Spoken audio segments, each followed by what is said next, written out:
Between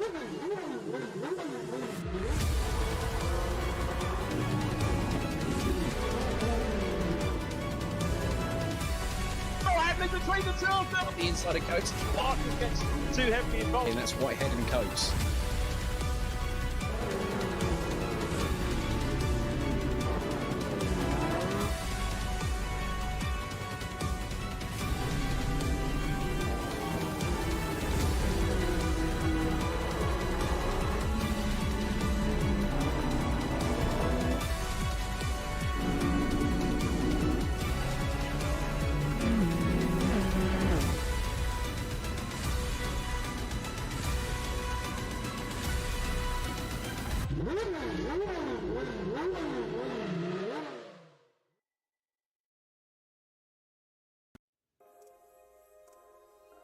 Welcome along, everybody. Very sadly, to our last day's action for the CAMMUS JCW Mini Cup, powered by Phoenix Racing, brought to you by the Virtual Reality Racing Club.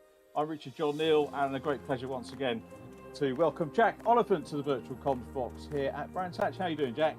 Oh, I'm not bad, Richard. Yeah, it's a bit of a shame, isn't it, that this wonderful championship's coming to a bit of a close, but there is still plenty to go about in terms of VRRC. We'll talk about that a little bit later, but there's also pretty spectacular two races coming up, I'm sure, Richard, because the championship looks good, the things looking tight, people going for different prizes, all's up for grabs now, isn't it?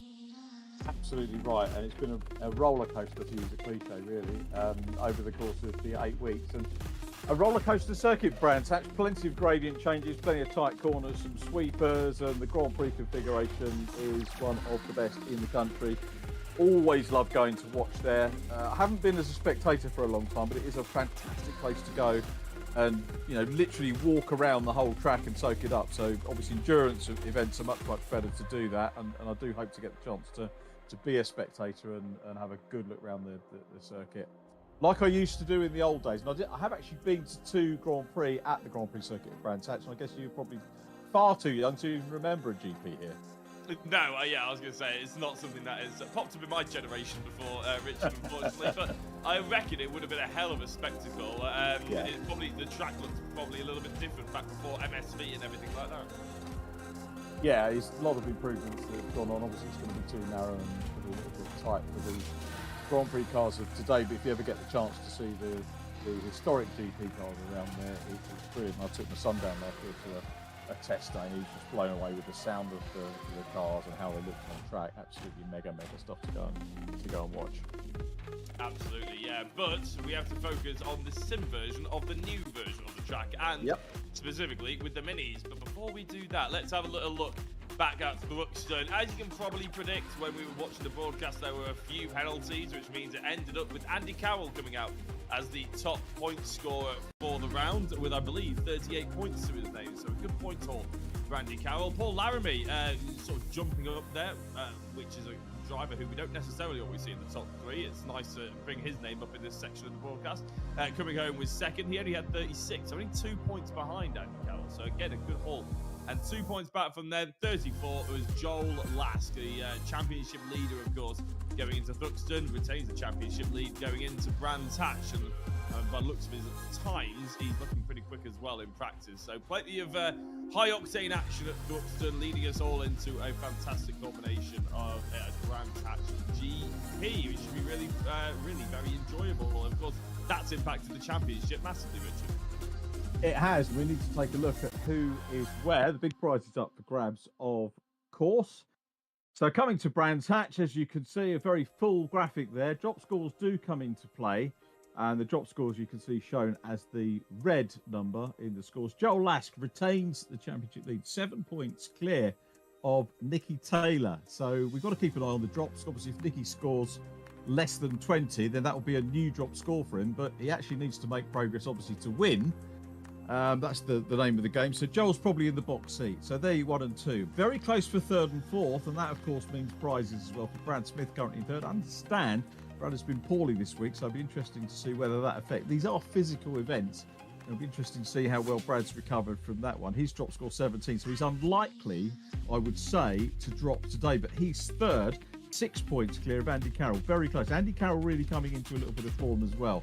So Andy looking to outscore Brad by 6 points or more to try and get that third position in the championship. Fifth is Josh Martin, and Josh on 171, who's really coming into form as well. Then it's Elliot Dalton, followed by Tom Churchhouse in 7th place. His drop score obviously being a DNS for last week. Have we got Tom back today? I can't remember if I saw his name on the practice. We'll have to check that out a little bit later on. 8th is Craig Curtis, followed by a driver who returned with us last week, and that's Nathan Smith. Again, a driver unlikely to get a drop score this weekend. His drop score 6th, top 10 rounded out by Chris Blakey with 113 points, just 2 points down on Nathan, so some bragging rights to go between those two. Paul Laramie, one of your top 3 scorers, as you heard Jack say last week, had a very good, that was by far and away his best score, 36 points for round 7. So just having a look through, very nearly twice his average score. So a good week for him. Johnny Ogden next up. Look at Johnny's score. Been very, very consistent over the course of the championship thus far. 13th is Lee Piercy, who of course was driver of the day, winner of the second race, the reverse grid race last week, and drove absolutely superbly, very well deserved. And then the Flying Teapot, Thomas Potter, the 12-year-old on 69 points. He's in 14th place. Again, has had some very, very consistent scoring, particularly over the last 3 weeks. You can see 3 weeks worth of 14 points. Then it's Kenny Press, who we were expecting to score a little bit better last week with his uprated processor. Maybe that's going to come this week for Kenny. We'll wait and see. He was 8th in the last of the practice sessions that we saw. John Higgins 16th. He was with us early doors in the championship, but we seem to have lost him, which is a bit of a pity. Sam Milner next up from Adam Lyall, and John Jones 19th. 20th is Stu Henderson. So that's your top 20. On to 21st, Sam Walton on 35 points. Dave Heasman, been a newcomer to the championship. It's the first couple of rounds, but has scored well, 24 points on the board for him. Zamfir Radu 23rd. Then Simon Thorpe, Matt Smith 25th, Alec Iyengar. Thanks to Alec, by the way, for getting in touch. I messaged him on the wrong platform, I think. Doesn't do a lot of Facebook, but he did come back to me. It's a great treat actually to hear from Alec again, which was good. Mark Stokes next up. He's got 4 points. Stuart Vickers and Julian Alwandy. 2 registered drivers haven't scored, but that's the way the championship table pans out as we come in. We're probably going to focus on the top 4 points wise and prizes wise, and I'm wondering how much the Monday night session in terms of judicials is going to cut in. We hope it doesn't come into play too much, but here's the track graphic. Wonderful circuit built into the contours of the land. Started off actually as an anti-clockwise circuit, probably more of an oval. It didn't have Druid, so effectively the club circuit that you can see, if you're going down Cooper Straight, the wrong way as it were, used to go straight on and then around Paddock Hill Bend. So it was almost a sort of elongated oval back in the original days, running anti-clockwise. And then it changed to the sort of full Indy circuit, pretty much as we know today, with the run up towards Druid, down Graham Hill Bend, etc., etc. And we'll come on to our hot lap in a few moments to give you a little bit more idea if you don't know what Brands Hatch is all about. But a great venue, and since Jonathan Palmer and the MSV team took over in the real world, it's really come on leaps and bounds. Extremely well maintained. Jonathan gets a lot of stick for, I think, some of the pressure and expectation that he puts on his staff, but the staff there are absolutely brilliant wherever you go. I think it's rare to have a bad day out at Brands Hatch.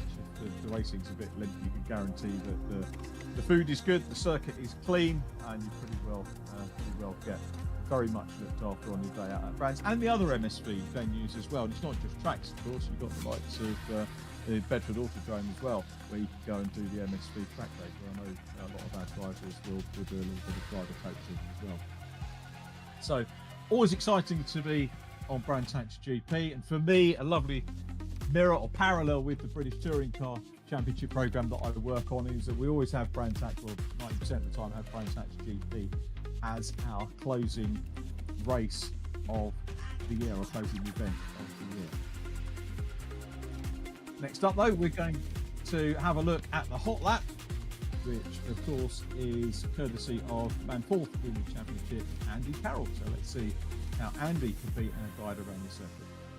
Oh, it's Joel Last today, is it? There you go. I said I'd written out the running order. It's Joel. Apologies for that. Usually Andy Carroll, but we got Joel there. even better, the championship leader. So let's have a look at the circuit with Gel. So here we come off the last corner, Clark curve onto the Brabham straight. See, we've got a few punters in today, a few virtual punters as well, and down across the line we go, very slightly uphill into Paddock Hill Bend.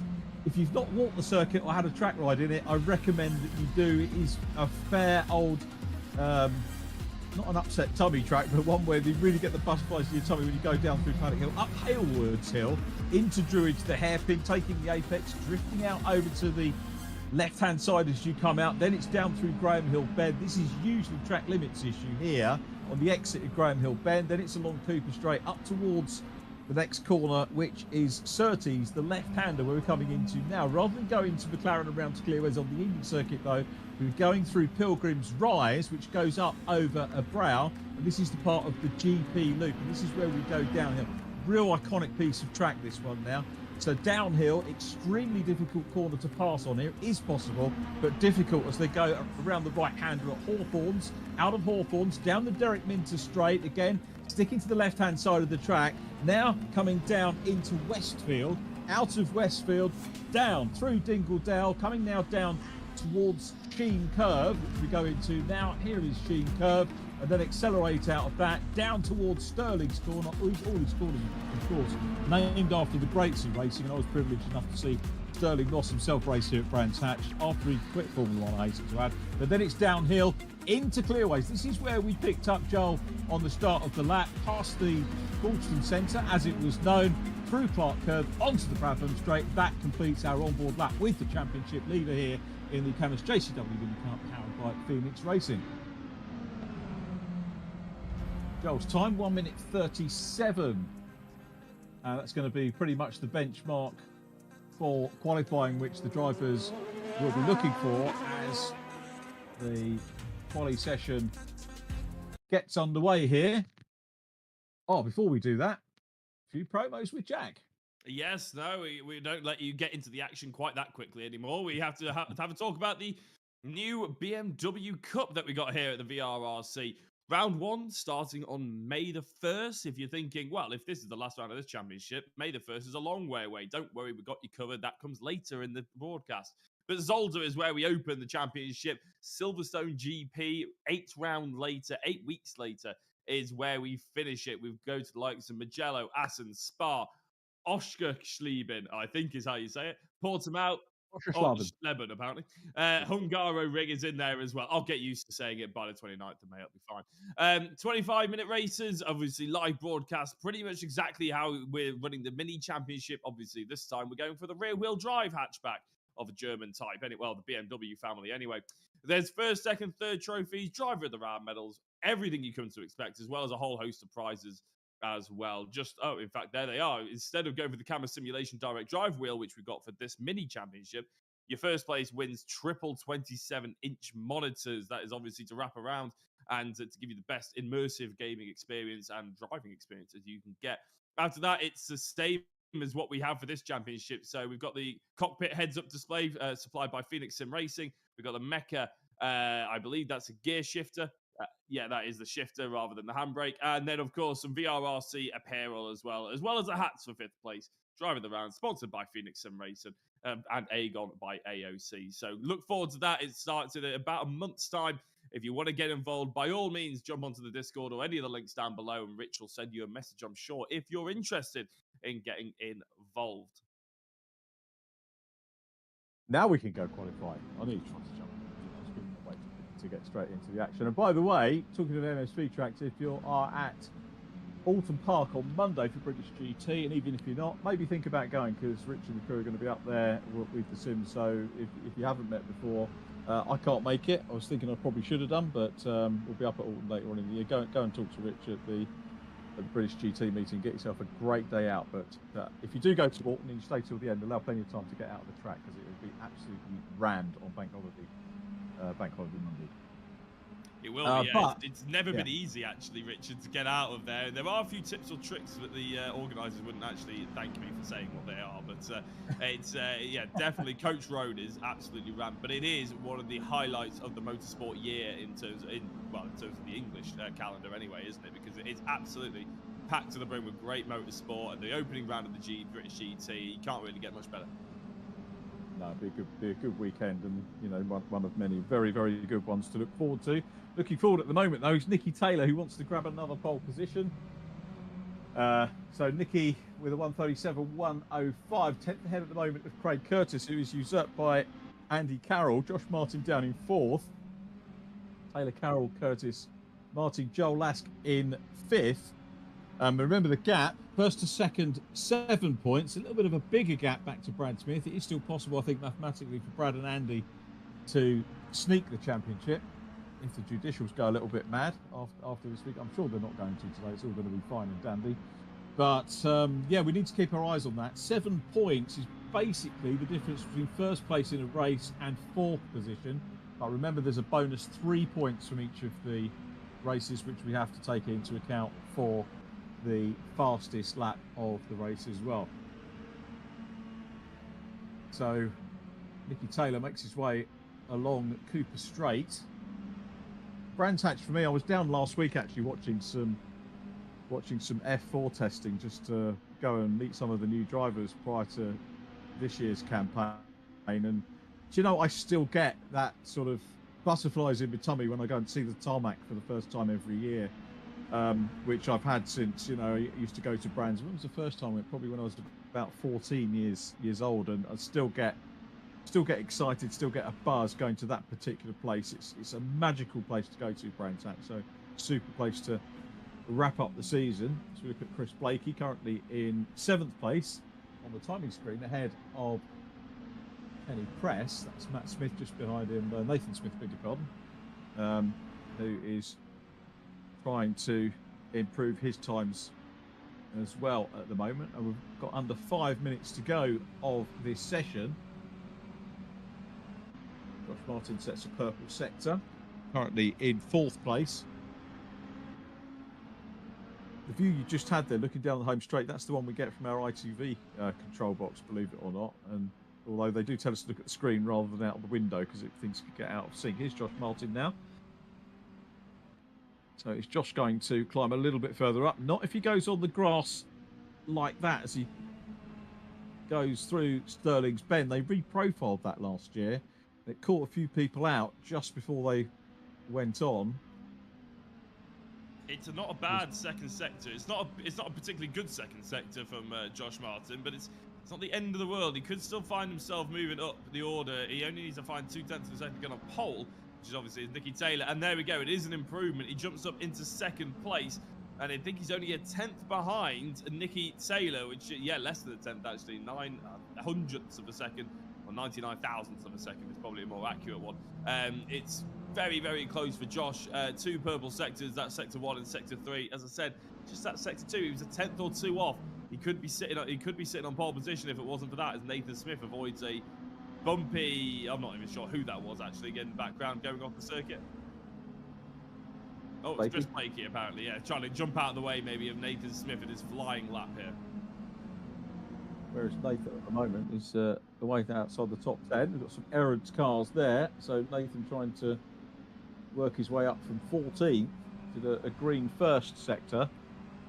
Having a good run. Let's see if Nathan can overhaul the likes of Brad Smith and Paul Laramie immediately ahead of him. So he'll break the virtual beam now, and he does, cracking one. So that green sector played well, and he goes up into 5th position ahead of the championship leader Joel Lask. So this is good stuff from Nathan Smith. Of course, home track, Bransack. So even if you've not physically raced on it, there'll be that sort of home knowledge that the family have coming from Kent. So probably a fair few visits here, as we see Dave Heisman looking to actually reinstate the rallycross circuit here by going off and kicking up a little bit of gravel. Haven't done rallycross here for a few years either of it. It's a shame because it was a rather good venue back in the day for rallycross as well.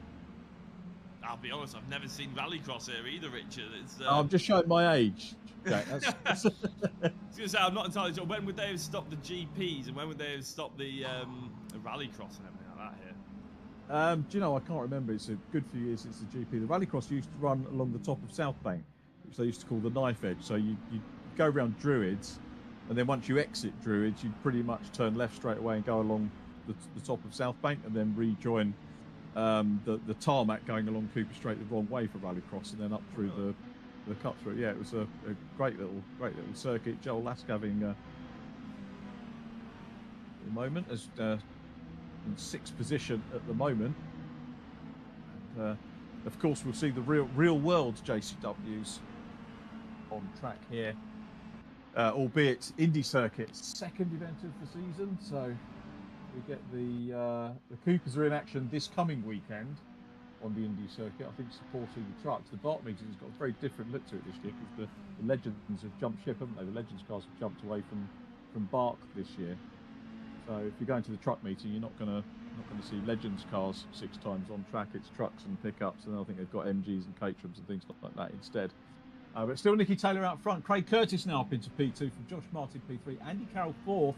Nathan Smith in 6th position. Joel Lass next up with Johnny Ogden in 10th position at the moment, and comes along through the Brabham Straight. Johnny into 9th.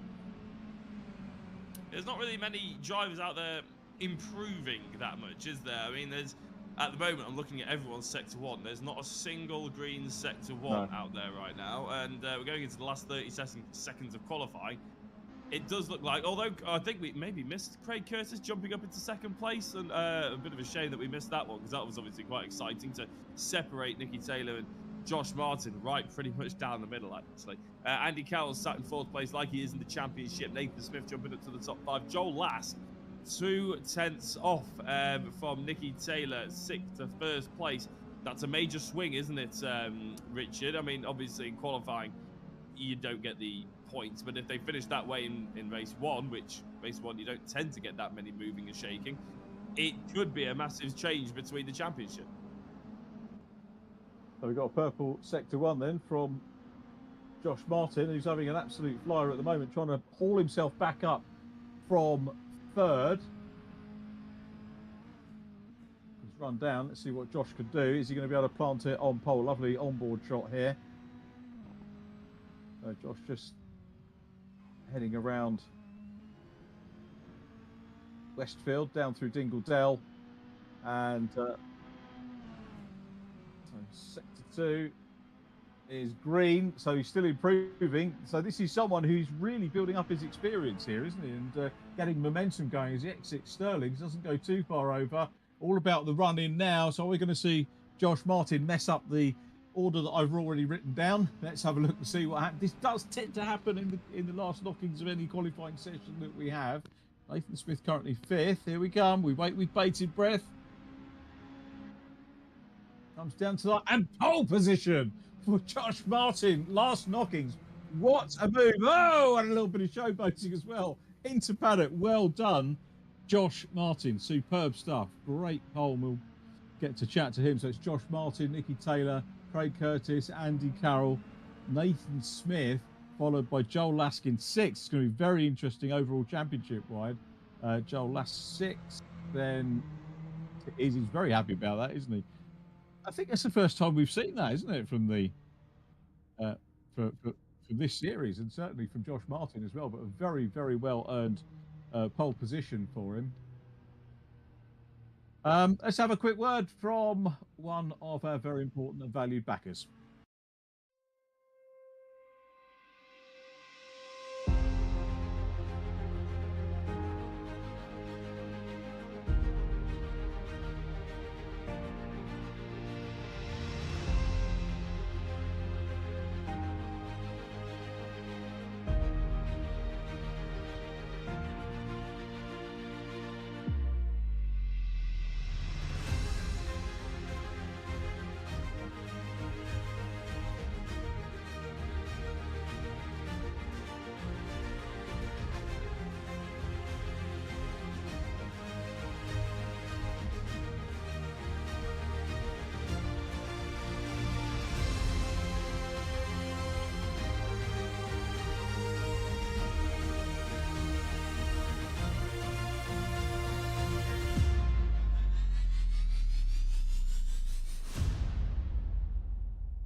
So here we go then. Let's have our first interview of the day, and it's with pole position man Josh Martin. Josh, it looked like the momentum was building up.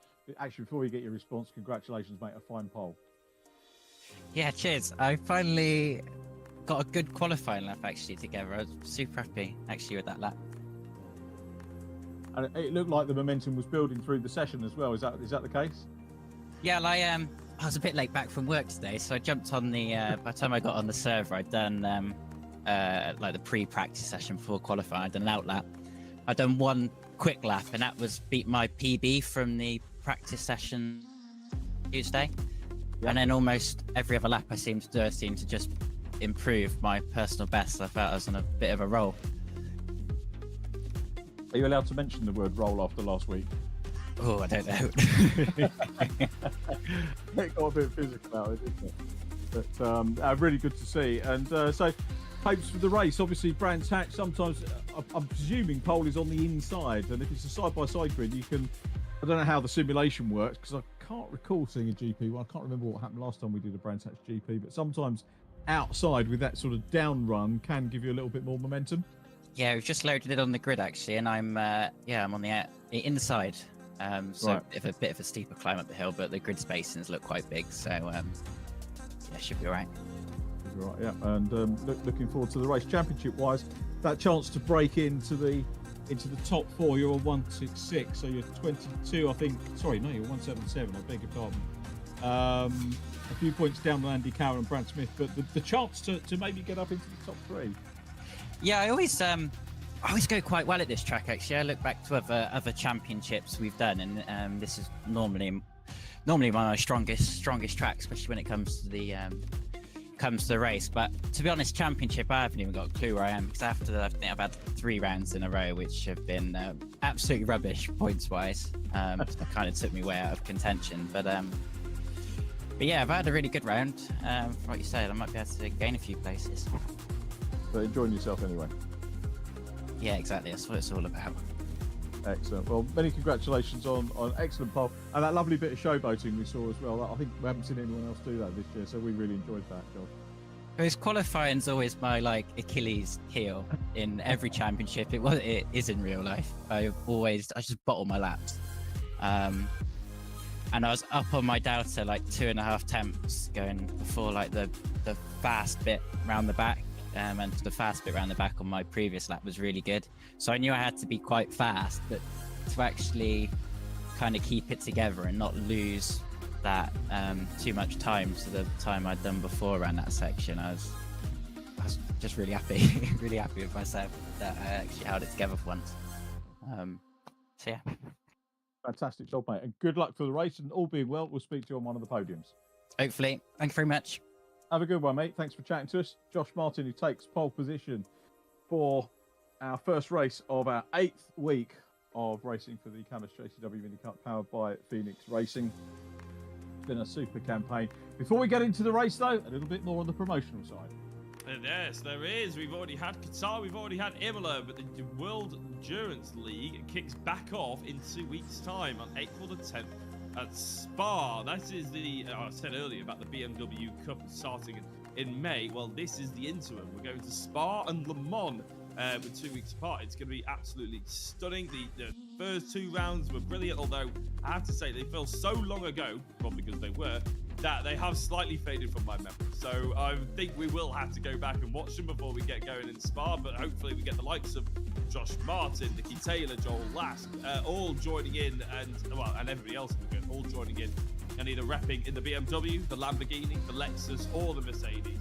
I have to say, someone has to give some love to the Lexus, because no one entered into the Qatar or Imola round. Then we have another 8-week championship, obviously the BMW Cup, before we go to Sao Paulo and Kota. And then we have some other tracks. But the time attack is the Formula 4 Circuit de Zandvoort. It's going to be a cracking car around a great circuit as well. Before we head off to Formula 3 around Melbourne, and then round 3 we have Formula 2 around Red Bull Ring. And round 4, the Formula 1 around Circuit Catalunya. So the tracks get a little bit bigger and the cars get a little bit stronger as well. Difficult cars to drive when you get up towards that Formula 1. So you definitely need to practice the Formula 4, 3, 2 and then 1 before you crack straight on. Free entry to any VRRC members, and there's prizes up for grabs as well for that. Then lastly, there is the classic touring cars, which is there on the screen. 20-minute races runs very similar to how we are seeing the championship tonight, apart from the fact there is no live broadcast. It's a free entry for VRRC members. If you're a non-member and you want to join some old classic touring car action, then it's £10 per round. You can see the 4 rounds above you. It's a Donington National, Croft, Thruxton and Silverstone. And Croft 1995. I mean, I'll be honest, Richard, I don't know much about Croft in 1995. I'm guessing it's slightly different to Croft in 2024, because otherwise, why would they put 1995 there? Yeah, do you know what? I'm not actually sure about Croft in 95. Then I think the first time I went, it was 96, 97, and it was pretty much as it is now. Although we did use the three-quarter circuit on that occasion, if you know the three-quarter circuit. I can't imagine that the touring cars would be using that, though, to be honest.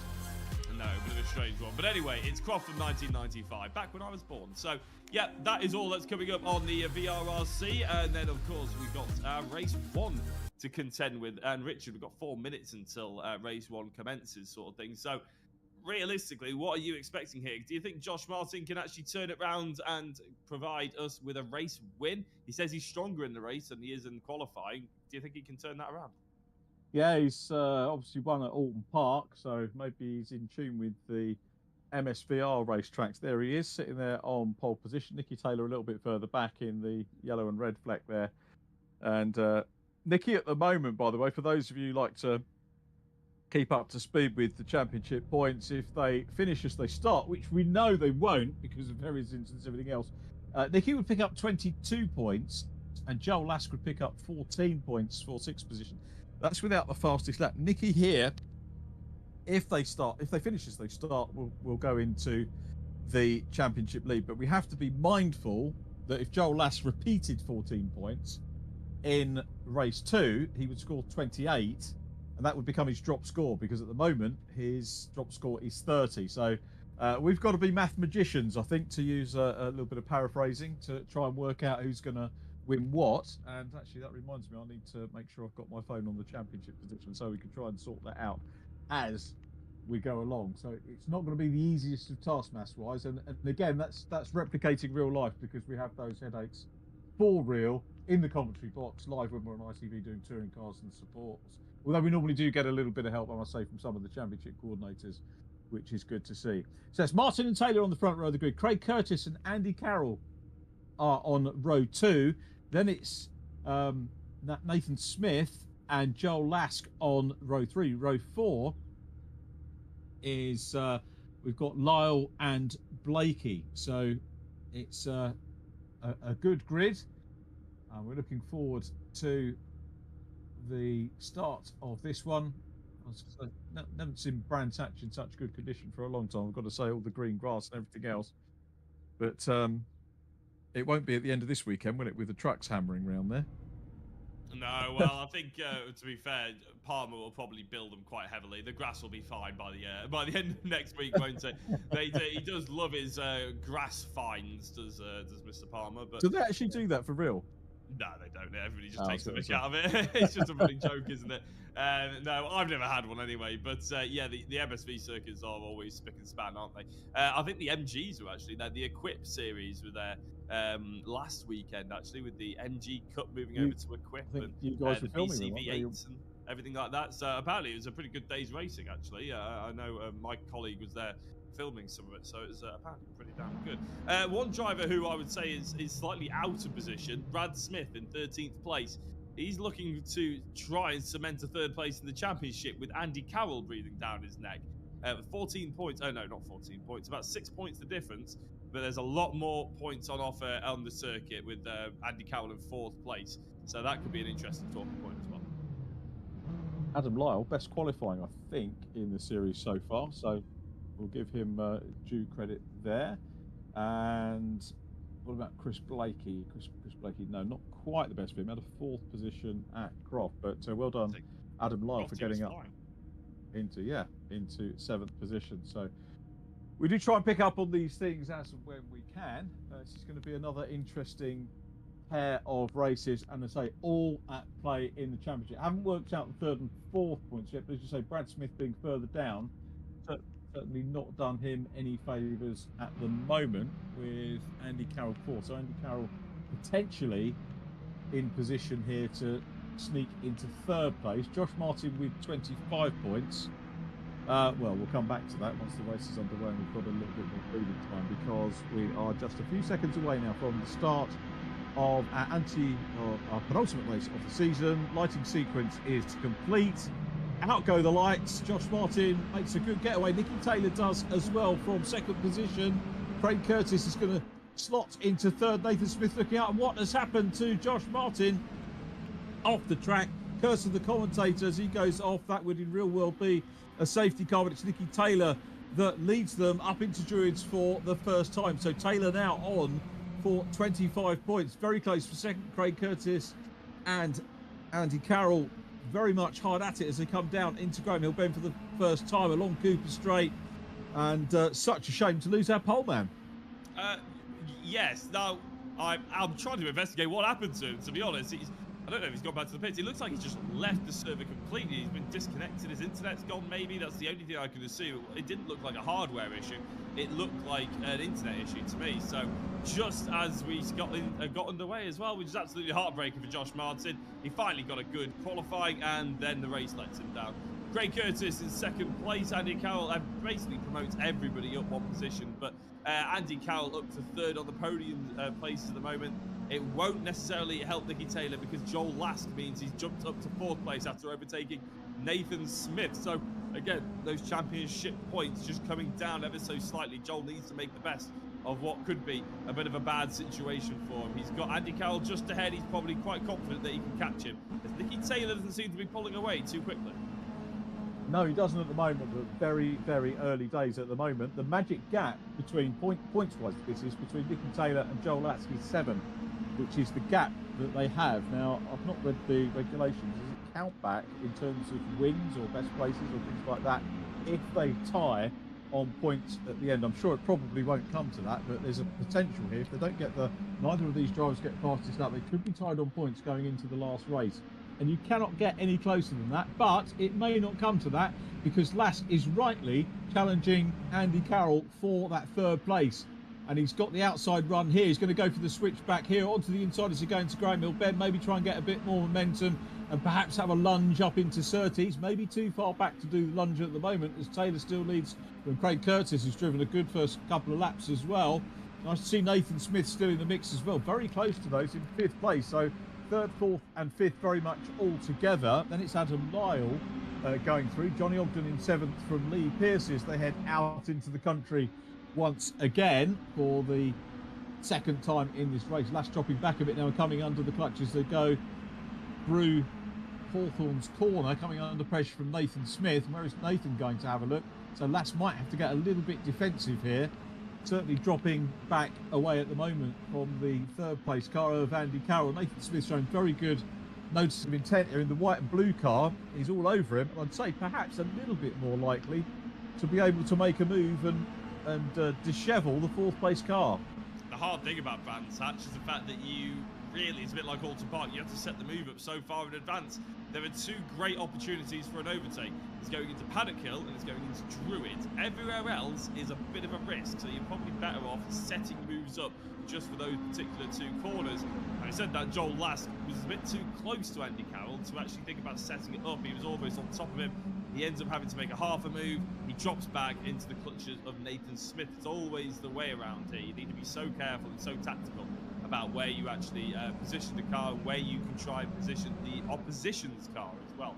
That's probably more crucial than anything else. It looks like in the background that Ogden and Piercy are having a bit of a fight. Maybe Brad Smith and Kenny Press were sort of getting involved as well.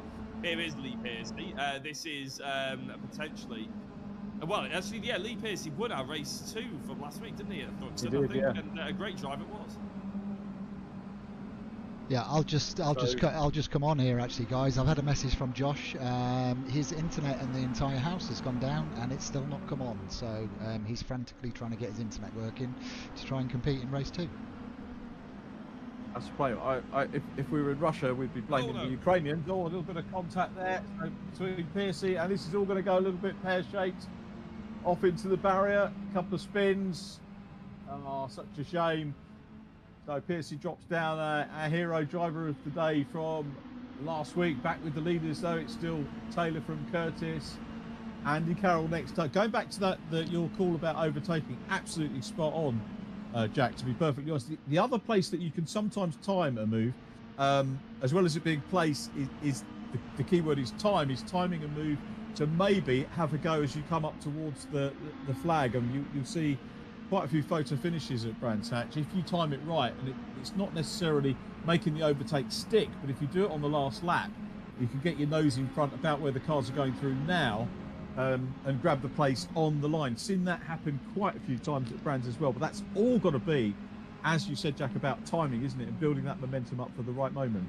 Absolutely, because of course you can make the move into Hawthorns. It's a little bit dodgy, it's so high pace, it's a high risk, high reward. We saw the risk, we didn't see the reward with Lee Piercy just a couple of moments ago. Of course, you've got to have real trust in the drivers.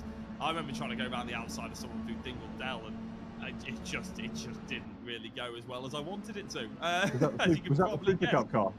It was not in the Super Cup. Oh, God, no. I was never close enough to overtake anybody on the Super Cup car. No, to be fair, actually, we were under safety car for, I think, 18 of the 20 minutes in that race, or 13 of the 15, or whatever it was. So we didn't actually get any racing when I was in the Super Cup. But in the G40 Cup, the Genetti Junior looking car, basically, for people out there who don't know what a Genetti G40 is.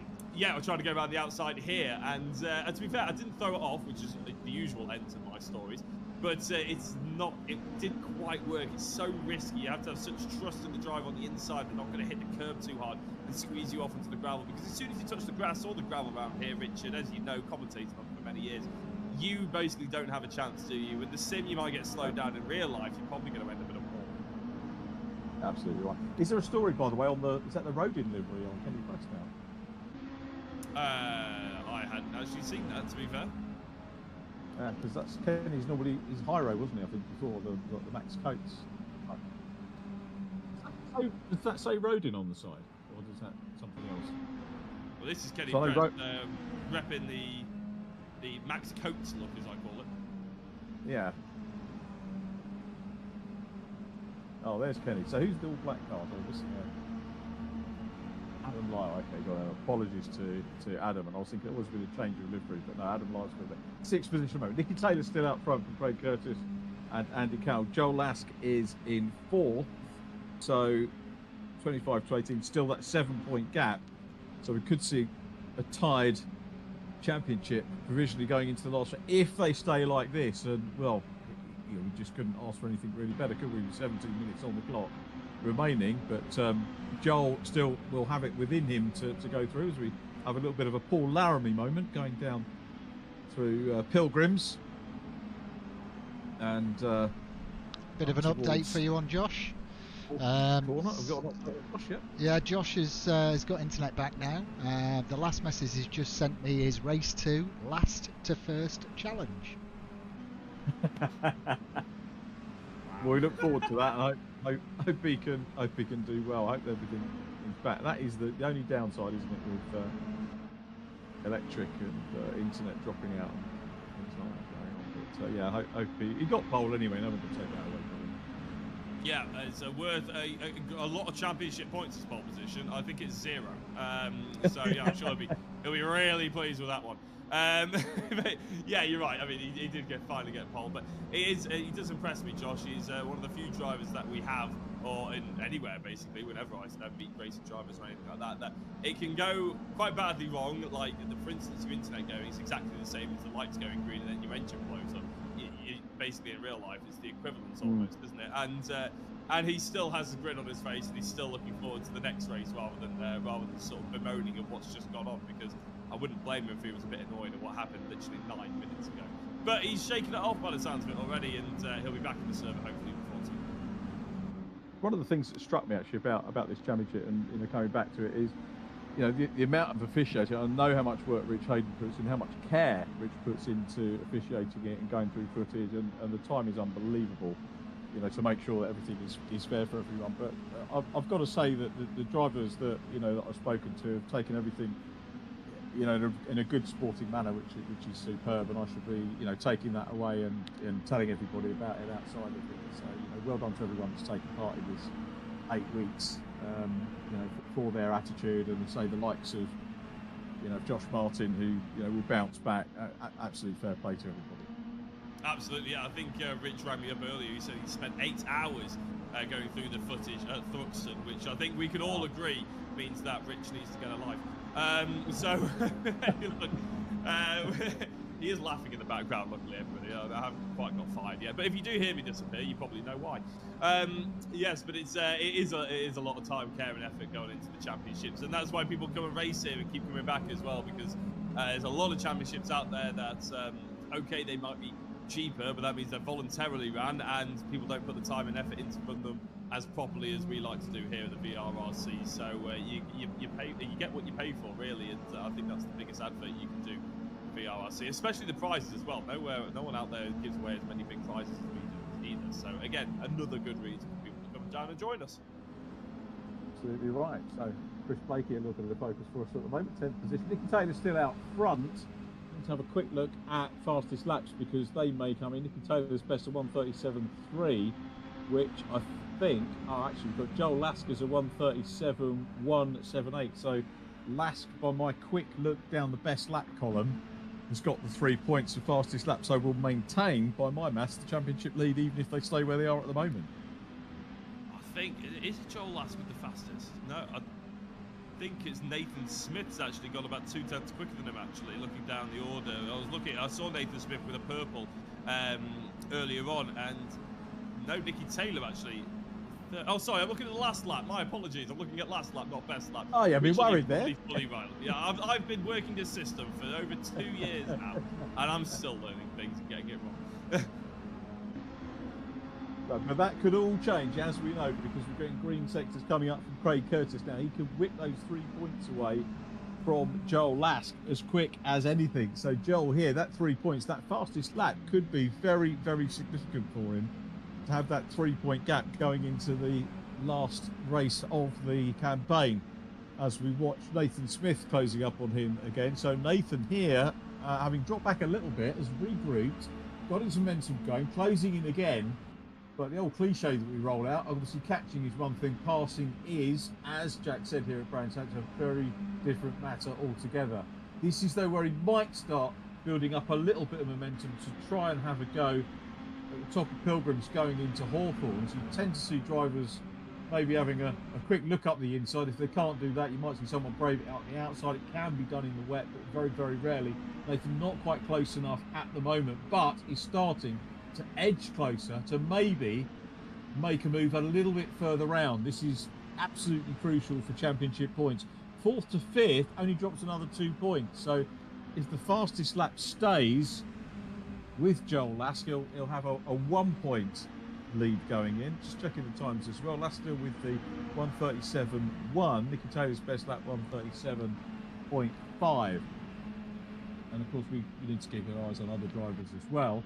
Probably, I'm guessing championship points wise, a little bit of a relief for Joel Lask that Josh Martin isn't running it, because very clearly the man with the pace from qualifying got it up to second. So he was fast and relatively consistent once he got a little bit of a groove going in that qualifying section.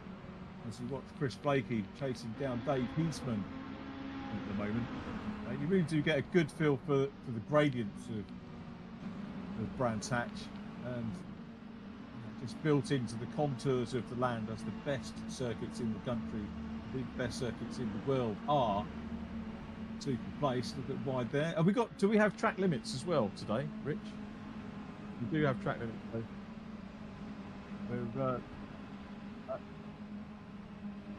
And the software is working nicely, we're hearing. I'm sorry, Rich, if you were live to everyone or not there, but yeah, Brand is, I think, the one where we tend to get the most in the real world now. As Nathan Smith has a look, and this could be a textbook pass. Joel Lask he sees him, gives him room. Joel doesn't want to throw it away, doesn't want to drop more scores. So Joel Lask down into 5th place. A lovely move by Nathan Smith out in the country section, and goes through up into 4th. He's a long way down on Andy Carroll at the moment, Nathan Smith, but a super move there, Jack. Absolutely. I think I was just having a look at the bots and obviously that means the weight basically that each driver is carrying. Obviously Nicky Taylor with 40 kilos, Joel Lask with 45, Andy Carroll with 20, Craig Curtis with only 5 kilograms of ballast on board. Now, Brands Hatch is one of those circuits where that could be a major factor, going up and down these hills, trying to get power off the corners. You don't want to be in a heavy car. Joel Lask, Nicky Taylor, both in a very heavy car. Obviously, Nicky Taylor is able to somehow get the pace out of it. Joel Lask maybe struggling just a touch with that, but the likes of Craig Curtis and Andy Carroll, they're probably, especially Craig Curtis and Nathan Smith, they'll have the better tyres going further into the race as well, which means they'll be able to get off the corner a little bit pokier than their opponents, be able to get the acceleration. They might be able to be later on the brakes as well, as the grip is higher for them for a longer period of time over the 25 minutes. With 9 minutes and 40 seconds to go, part of me thinking maybe, Rich, that Nathan Smith's tyres, Joel Lask's tyres are just falling off a touch maybe, because Nathan Smith was able to make that move and he's been able to stay ahead.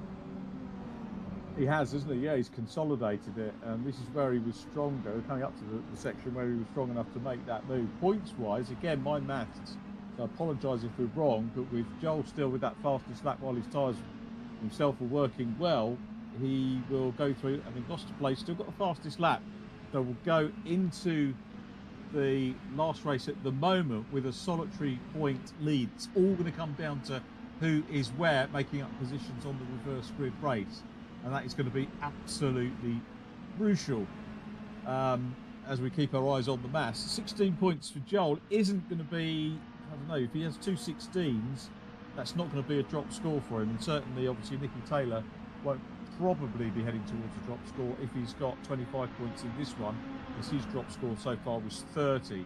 We'd only need to pick up 5 for that not to come into play.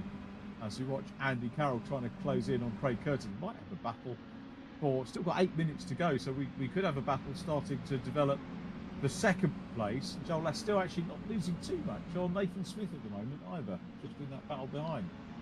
No, he's not, is he? Maybe he's just biding his time and waiting until the final lap. As you said, you could potentially... Oh, dear me. I thought Heisman looked a little bit late on Brad Smith there. He gives him a little touch. Luckily, not rear wheel drives, are they? So they get away with it. These minis, they just put their foot flat to the floor, and Brad Smith lives to fight another day.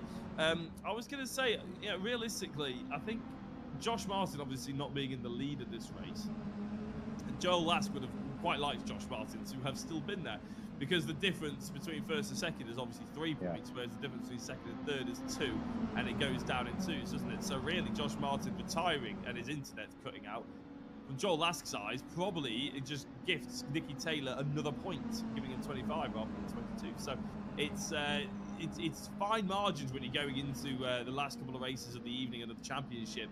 When it comes down to that sort of thing, it can make all the difference, and so can just dropping a wheel on the left-hand side as Brad Smith looks like he might well have been overtaken by Heisman, but he just thinks better of it for the time being.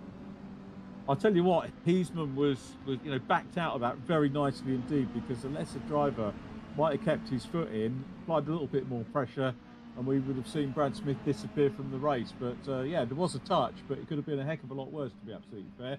Chris Blakey is in behind and trying to close in. Then Thomas Potter in 11th place, Kenny Press in 12th, as these guys will go through and onto lap 13. Unlucky for some.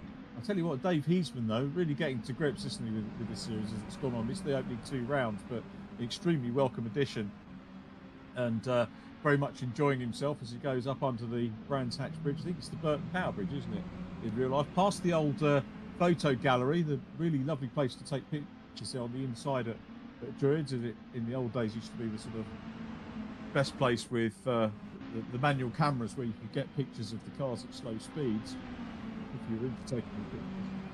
And Joel Lask back up into 4th position now. So Joel has gone back through. Nathan Smith drops down, in fact. So this is good stuff from him. Nicky Taylor still out front, and Nathan Smith down to 6th now, with Adam Lyall up ahead of him. So I think, did he have a moment? Did I miss that?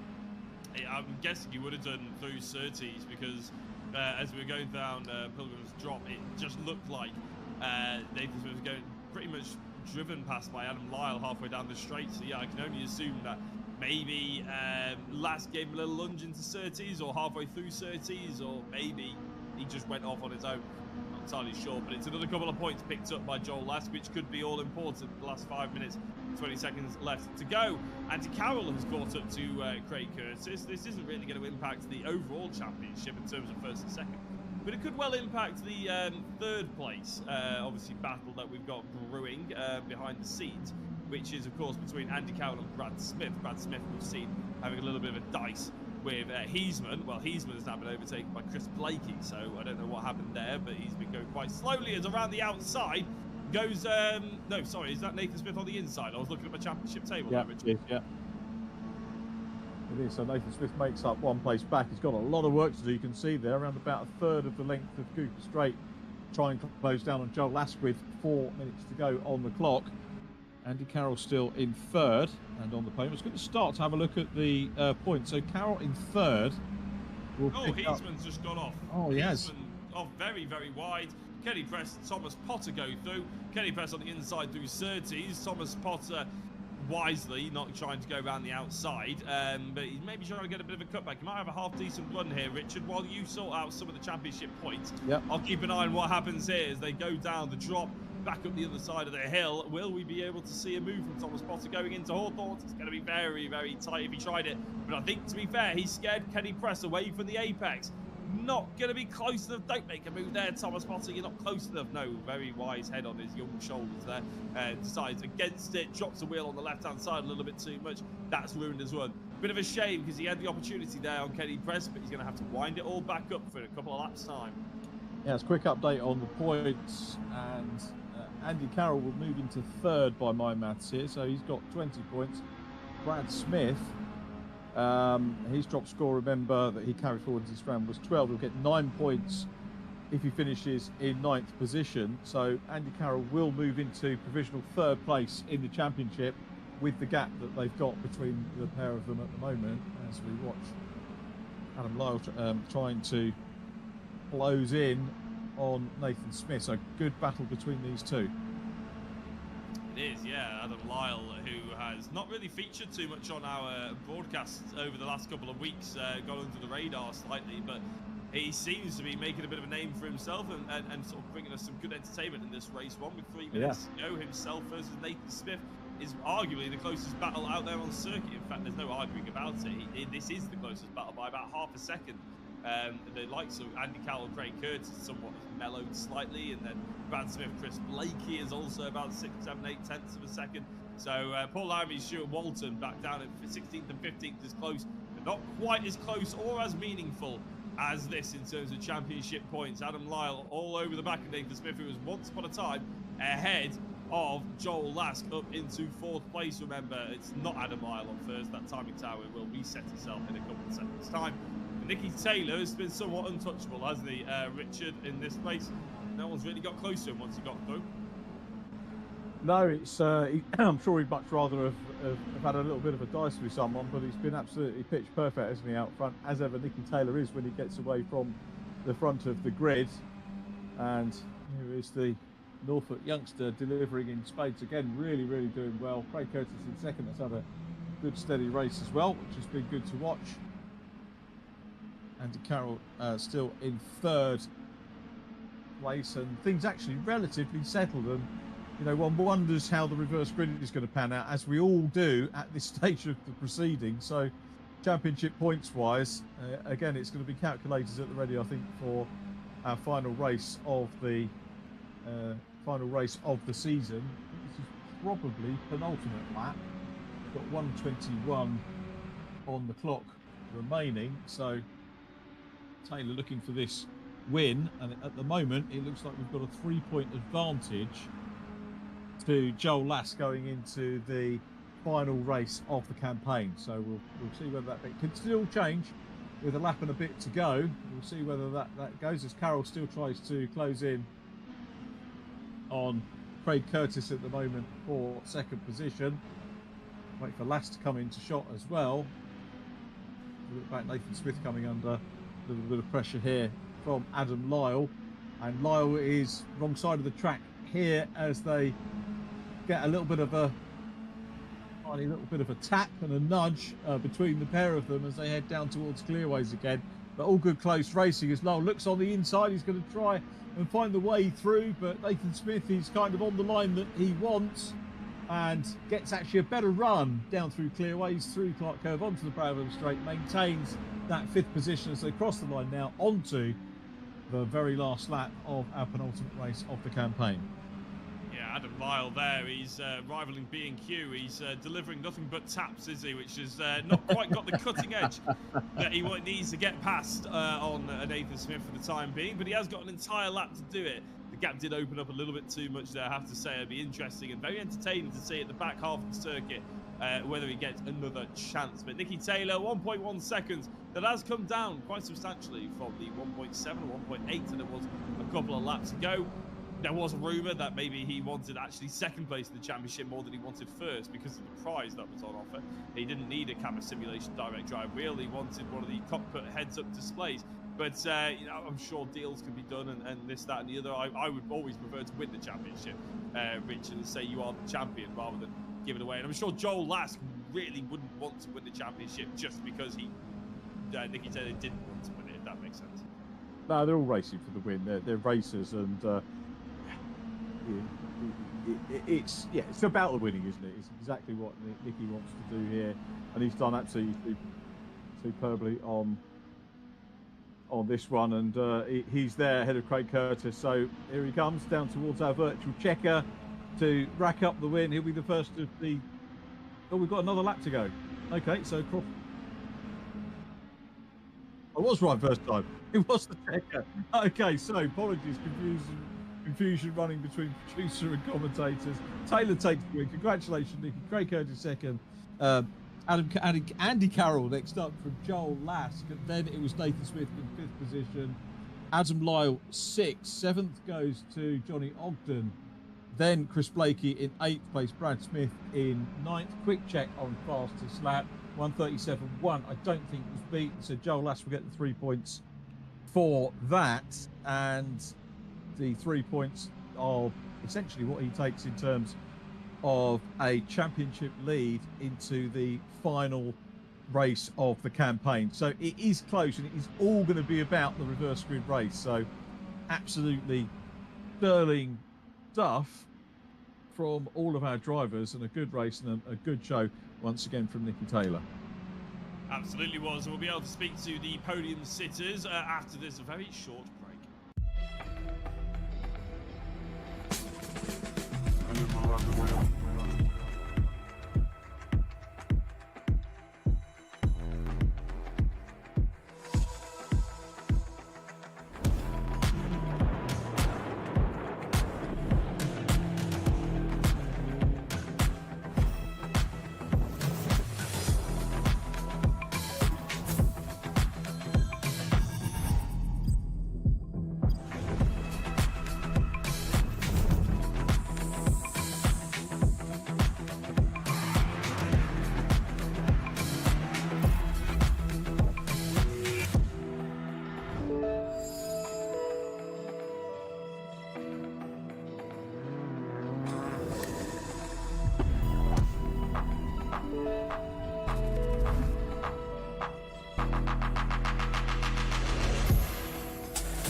So here we go onto our virtual podium, and we'll do our 3, 2, 1 as ever we do, and welcome onto the 3rd step of the podium to Andy Carroll. Started P4, a relatively quiet race, Andy, but tell us about it from your perspective.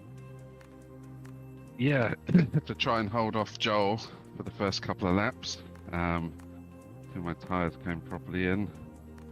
And then managed to sort of get a bit of a gap from him and tried to focus on catching Craig, but there was just so little in it between us lap time wise. I think, I mean, felt like I was catching him in the last sector most laps, and then he'd sort of pull away in the first sector, and it just was like back and forward. But yeah, didn't have enough pace, you know, Craig's pace all week. has been really, really strong. And yeah, he did a great job of just being completely consistent in that race, and yeah, gave me no chance whatsoever to even have a look at making an overtake. So yeah, I'm happy with the podium though. So all about trying to get third in the championship. So you know. Well, I think provisionally you're there. Brad finished in 9th, which is 9 points. Third place gives you 20, so 11 points advantage in that race. Obviously, it was a 6-point reverse effectively done, so you're 5 points ahead, I think, going into race 2 for third in the championship. But it's reverse grid, isn't it? So yes, big but. You've got to overcome Brad again. Yeah. Well, at least try and keep him in sight somehow, hopefully, and make sure he doesn't end up winning this race or something. That would be nice. but yeah, no, it's good that it's coming down to the last race, the last round to decide the positions. That's shows you how competitive it's been on season. Favourite track over the campaign? Oh, probably Croft. Yeah, that was my favourite kind of going into it, and I got pole and won the race there, so it's obviously my favourite for a reason. So yeah, I think Croft is my favourite. Fair play. Well, don't let that put you off for today. It might be your favourite here if you can get a win off the reverse, but plenty of work to do, Andy. And yeah, thanks for the chats over the course of the campaign. It's been a pleasure to do that, and very well done on third place, and good luck for race 2. Thanks. So Jack, I think we'll pick up on our second place driver. Yes, indeed, and it was Craig Curtis. Craig, a massive congratulations to the second place, and I think Andy just paid you the biggest compliment the racing driver can get is the fact that consistency won that one. You must be buzzing. Yeah, about time. I've been aiming to get on the podium pretty much all championship. I've been sort of getting there or thereabouts amongst the top 4 or 5 the last 3 or 4 rounds now, and for various reasons, which I'm not going to go into too much detail, but bad luck mainly. But yes, nice to end the championship with 1 race left now, and to get that on the podium for second place. I just couldn't get in touch with Nikki. Messed up my last quali lap as well, which is frustrating. But no, it was good. I had Andy breathing down my neck for a majority of the race, and I just couldn't rein Nikki in just under a second. So yeah, it's been a nice championship. I don't want to sully it somewhat with you getting better at the end, but it's almost somewhat annoying that there's not another round after this. So you finally kick up some momentum, you finally prove that you can do it, and all of a sudden it ends. Is that something that's like sours it a little bit? Because it always did in real life for me, I'll be honest. It is, yeah. I mean, I wish it were 18, 19 rounds rather than races, but yeah, I mean, I'm learning more and more all the time. I'm still I've been doing this for around a year now, so I'm learning a lot from the guys around me, and just my own target for myself is just to improve week on week, race by race, and I'm slowly edging nearer the front. So hopefully by 2029 I'll be battling for a championship. Hey, I think it's going to come a lot sooner than that. Speaking of which, actually leads me nicely on to the next question. Are we going to be seeing you in the World Endurance League and then the BMW Cup? Yes, I think we've got a week break now, and then we are resuming the World Endurance. I got a bit of work I need to do on the car on that front, but I do love Spa as well. So, and also the BMWs I'll be a part of as well. So I'm really looking forward to it. Are you looking forward to the rear-wheel drive more than you were the front-wheel drive? Have you got a preference either way? Do you know, I prefer the front-wheel drive. I've driven them most times with VRRC. Rear-wheel drive I'm still on the fence with, but yeah, we'll see. As long as I get the practice hours in, if the wife allows, then I'll be hopefully near the front. Well, tell her you can win 3 monitors potentially, and you can sell them on eBay and earn a couple of £100. No, I'm kidding, Richard. Of course we won't do that. But yeah, no, fantastic, Craig. Well done on the second place, and we look forward to seeing your progress in race 2. Thank you, Jack. So well done, Craig. That I think moves him closer to 7th position in the championship standings. The top 4, very, very close, but overall champion by my maths now is definitely going to come from our top 2. And the driver who's closed in to within 3 points by our maths is our race winner, Nikki Taylor. Congratulations, Nikki. Yeah, cheers. Yeah, it was pretty pretty average race, to be fair. Just kind of, I saw Josh exit stage left and desync straight away. So once that happened, I saw I had a decent enough gap to Craig, and then just tried to push, because I know Craig, for the most part of the early parts of this week, he's been rapid and has been the one to beat. So yeah, it was alright. I just done consistent laps, and I don't know if Joel got fast lap at the end there or if someone else done, but if he did, that's really annoying, because that's another 3 points his way. But yeah, reverse grid with these is always carnage. It has been for the whole championship, so it's going to be interesting. But I'm going full blazing. There was a rumour floating around that you wanted second for the kit. Drivers want to win, don't they? I want to win. I wouldn't mind swapping the prize with Joel if there's similar sort of money. I'll if I do win, or however it comes out, I'll ask if I can swap the prize with him. But yeah, I'm sure we'll work out. Me and him have been really, really competitive all championship. We've been up there, and yeah, I think I'm going to take a step back from VRRC definitely after this championship, and start going on to more stuff like Assetto Competizione, just to try and broaden my sim racing. But yeah, it's been a great championship, and hopefully I can come out on top at the end of it. As a testament to the prizes that you all want what's on offer, which is absolutely brilliant. But as you say, moving ahead, one more race to go. Reverse grid race. It is difficult to pass. We did see some good clean passing actually in race number 1, but it can be difficult. But have you done too many reverse grid races here on the Brands Hatch GP layout? Too many I can count. Honestly, this is one of the tracks that I'm clued in, and even when I go offline and just have a bit of fun on Assetto, this is one of them tracks I'm always on. So obviously it comes with the game, so there's always servers up. But yeah, it should be good fun, and we've just got to see how it goes. At the end of the day, it's the best man, make the best man win, and we'll have to see if we can push on. And hopefully, I think it is literally now just a case of whoever finishes in front in this reverse grid out of me and Joel wins the championship. Fastest that might come into play again though, as well though. Yeah, it might do, but I think with battling me and Joel are going to have to do to get through this pack, I don't think either of us will get it. If we do, I'll be amazed, but I wouldn't be surprised if someone like Craig or Andy gets that from how quick they've been being able to do 36s in practice. It's one of the nice things for me is to see how well some of the other drivers have developed over the course of the 8 weeks, and we've seen people that would expect to see yourself and Josh up the front, but it's been great to see some of the other lads coming on, isn't it? And you must enjoy that challenge as well. Yeah, it's good, because I think with previous championships we've had with VRRC, the car selection has obviously, it's normally touring cars I do really, really well at, and then the rear-wheel drive stuff I'm a bit slower at, but that's just genuinely because I've raced front wheel drive in real life. I've only ever driven front wheel drive, so it's all I know. But yeah, the driving standards in this, with the weight meaning so much, it brings other people into play. So people like Craig's and Andy's who are quick, they haven't been able to show themselves in other championships, whereas this car and the weight situation and stuff has given them a good chance to battle and to actually fight for race wins more than what they can in other championships. So yeah, I think it's been a really good championship, and for the point of being fair and being new people to race, new people to win races, it's been really good. That's good. One final question, real world wise. Are you down at Brands? Are you helping coaching or watching or anything this weekend?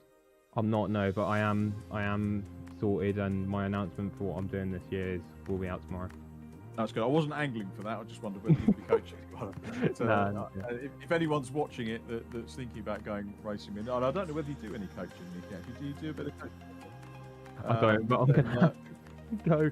But yeah, hopefully. Yeah, get yourself in the race, mate, and we'll catch up with you on the podium for race 2. Apologies for keeping you that long, and apologies to Rich, our producer, for keeping you waiting. So well done to Nikki Taylor, and sorry for too much chat. Let's look forward to race 2. That's a good race, and we're already very much in the countdown for this one. And who is going to take it? It's Paul Laramie on pole position with Sam Walton alongside. 25 minutes race. I've written the championship points down, so hopefully we're going to be okay, Jack, to work it all out as we go. Lighting sequence for the last time is underway. and we're ready for the race. A very good start from first and third place. Oulton gets away well. Lee Piercy having a good start as well from third position. Are we going to see Piercy grab a second win in the reverse grid race? That could be a thing, but it's Paul Laramie who got a super start, really, you have to say, from pole position. That leads the throng up into Druid for the first time, with Brad Smith coming through into fourth. Remember, we need to keep our eyes on Brad for third place in the championship. We do indeed, and of course that Andy Carroll trying to chase him down as well, who overtook him in the championship. Here comes Brad Smith actually looking at Walton. We've got a driver off in the background. That's Heisman and somebody else, Adam Lyall, I think it is, as Paul Laramie still leads. Brad Smith, and in stage exit right is Thomas Potter and Kenny Press on the left-hand side. So no championship contenders, nobody making a big pile-up just yet, but a few casualties, unfortunately, at the beginning of this particular race. This is the time when no one wants to have an accident, especially Brad Smith, as Walton looked at the inside into Hawthorns. It wasn't going to happen just yet. The front two have pulled away nicely. Where are the rest of our protagonists? Josh Martin, he was going to win the race, he told us all, and he's up to 12th position, to be fair. Craig Curtis up to 9th. Joel Lask up to 7th. They're getting through, Richard. Yep, somebody off exiting stage left at the back. And yeah, Josh Martin 12th, but yeah, super stuff by Joel Lask up into 7th place at the moment. Nicky Taylor down in 14th. Yeah, Nicky not making the progress that Joel Lask has made at the moment, but we've still got plenty of time, and maybe these early laps are good time just to, not necessarily to hang back, but just pick your moment when you go through. There is Nicky Taylor about to put the move on John Jones, rides up to the outside. Taylor in the the red and yellow car, the red and black car of John Jones, the man from the Isle of Wight, on the inside, and Taylor goes for high, wide and handsome, as Brian Jones would have said at Brands Hatch many years ago. The voice of Brands Hatch, of course, Brian, and much missed character, Brian Jones. I still love listening to him back in the day. And yeah, so a good move there from Nicky Taylor up into 13th place, so very steadily trying to work his way through. So too is Nathan Smith, who's up into 6th position. Joel Lask now into 5th. So Lask here at this stage, the early stages of the race, getting a hand on the trophy. Yeah, Josh Martin looking at the inside there of Chris Blakey, sorry, is what I was pretty much focusing on. You're right, Joel Lask into 5th is very good for him indeed. And well, there is still 22 minutes though. Nicky Taylor, we know, has the pace on the road, so all he needs to do is keep picking them up one by one, as long as he doesn't get caught in any mess, as Walton goes very wide, and Nicky Taylor picks up another one nice and easily there. So does Josh Martin as they move their way through. Of course, Josh Martin, Nicky Taylor were first and second in that order as well. Paul Laramie still leading though by about a second, but Brad Smith has finally started to pick up some points. Where's Andy Carroll? All the way down in 8th position. Big swing as it stands. It is. When we talk about swings, I tend to think about elections, and we've got those coming up, haven't we, at some point in the course of the year. But it is exactly that. You can see the points go one way in race number 1, and then the reverse grid can just throw any sort of achievement you've done in race number 1 under the metaphorical bus, as we watch Nathan Smith having a good look here, going wide and chasing Joel Lask down through paddock. There's not going to be a cutback there because he's got far too much momentum. He's going to have a look now on as they go up into Druids, and he's going to be hard on the brakes, not quite close enough. But read that situation well. Leicester driver would have done the lunge and maybe wound up with a little bit of contact, but Nathan Smith doesn't do that. I think his dad's going to be back in the truck championship here on the Indy circuit at the weekend, which we look forward to seeing. I can't make it along to Brands, but I'll certainly be having a look at all of the live stream coverage of the Mini Coopers as well as the truck championship, and I'll probably watch it on catch up so that we don't have to watch the watch.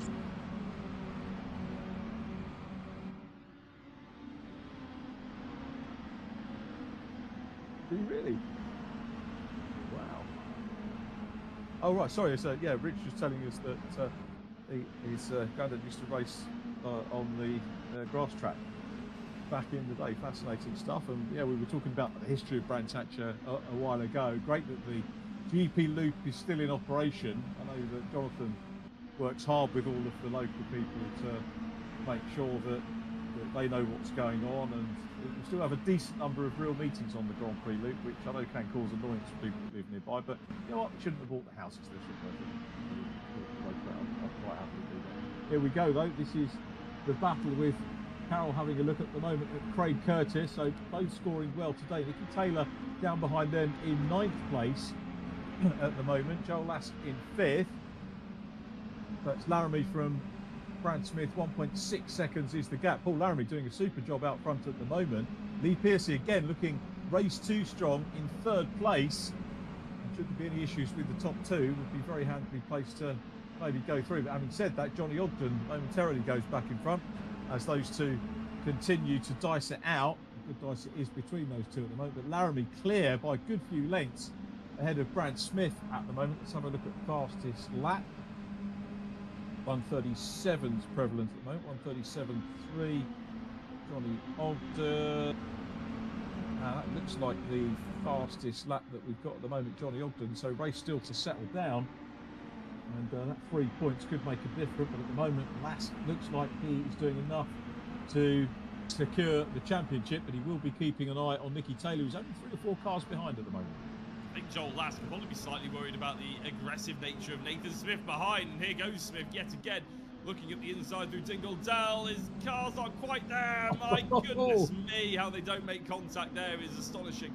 But yeah, this is Joel Lask's championship, and I'd have to say he'll be quite relieved the fact that Nathan Smith just dropped it on the outside, because he was going for moves that weren't necessarily on, and when you're fighting with a championship contender, there has to be a little bit more respect than a normal sort of driver, or at any point during the championship. You don't want to mess up someone's opportunity at winning big prizes, and Nathan Smith almost could be very close to doing exactly that. But let's say it was judged perfectly as he pulled out of the move. Brad Smith versus Ogden and Lee Piercy seems to be a battle that was heating up nicely right up until we cut to it and I started talking about it. But it's still good between Smith and Johnny Ogden, isn't it? Because as they go through Druid, Smith going defensive, Ogden going for that later apex, but it's not as long a run down into Graham Hill Bend as you would like, and it's nowhere near the overtaking opportunity as it looks if you just looked at a track map, because that braking zone, that turn-in point is very difficult. But around the outside of Surtees, I tell you what, you'd be in the right place if you were going on the Indy circuit there, Richard, wouldn't he? But Ogden couldn't make it stick. As they come out, though, it looks like he might have an opportunity. He may well do it now, and this is the difficult move, isn't it? Because he's going down Pilgrim's Drop towards Pilgrim's Rise, and he's on the outside. He's got his nose in front. Is Brad Smith going to seed the corner? Not on your Nelly. He's got the inside run. He's going to try and hang on to that. They're still side by side. This is good driving between the pair of them. A little bit of a tap as they go into Westfield. And Ogden's got the move done there. This is great stuff by Ogden, with Piercy coming up in the mix as well. Super bit of class bit of racing between this group of cars. Oh, Joel Lask getting involved. I don't know if he really wants to or not. He just ended up having to pick a point of the track where he thought was he was least likely to get hit, and he ends up overtaking Lee Piercy on the inside. Great instinctive driving, or a bit of a just a right place, right time. You'll have to wait and see. But he's got that position. So Joel Lask moves up to 4th place. He's ahead of Nicky Taylor. He's a long way ahead of Nicky Taylor, crucially. And Nicky's got 2 of the hardest drivers to pass in front of him. Look at this, because Joel Lask followed by Craig Curtis, Andy Carroll, Nicky Taylor, Josh Martin. It's getting a little bit too frantic here for my liking, Richard. It's going to be contact at some point, surely, as Andy Carroll is overtaken by Nicky Taylor.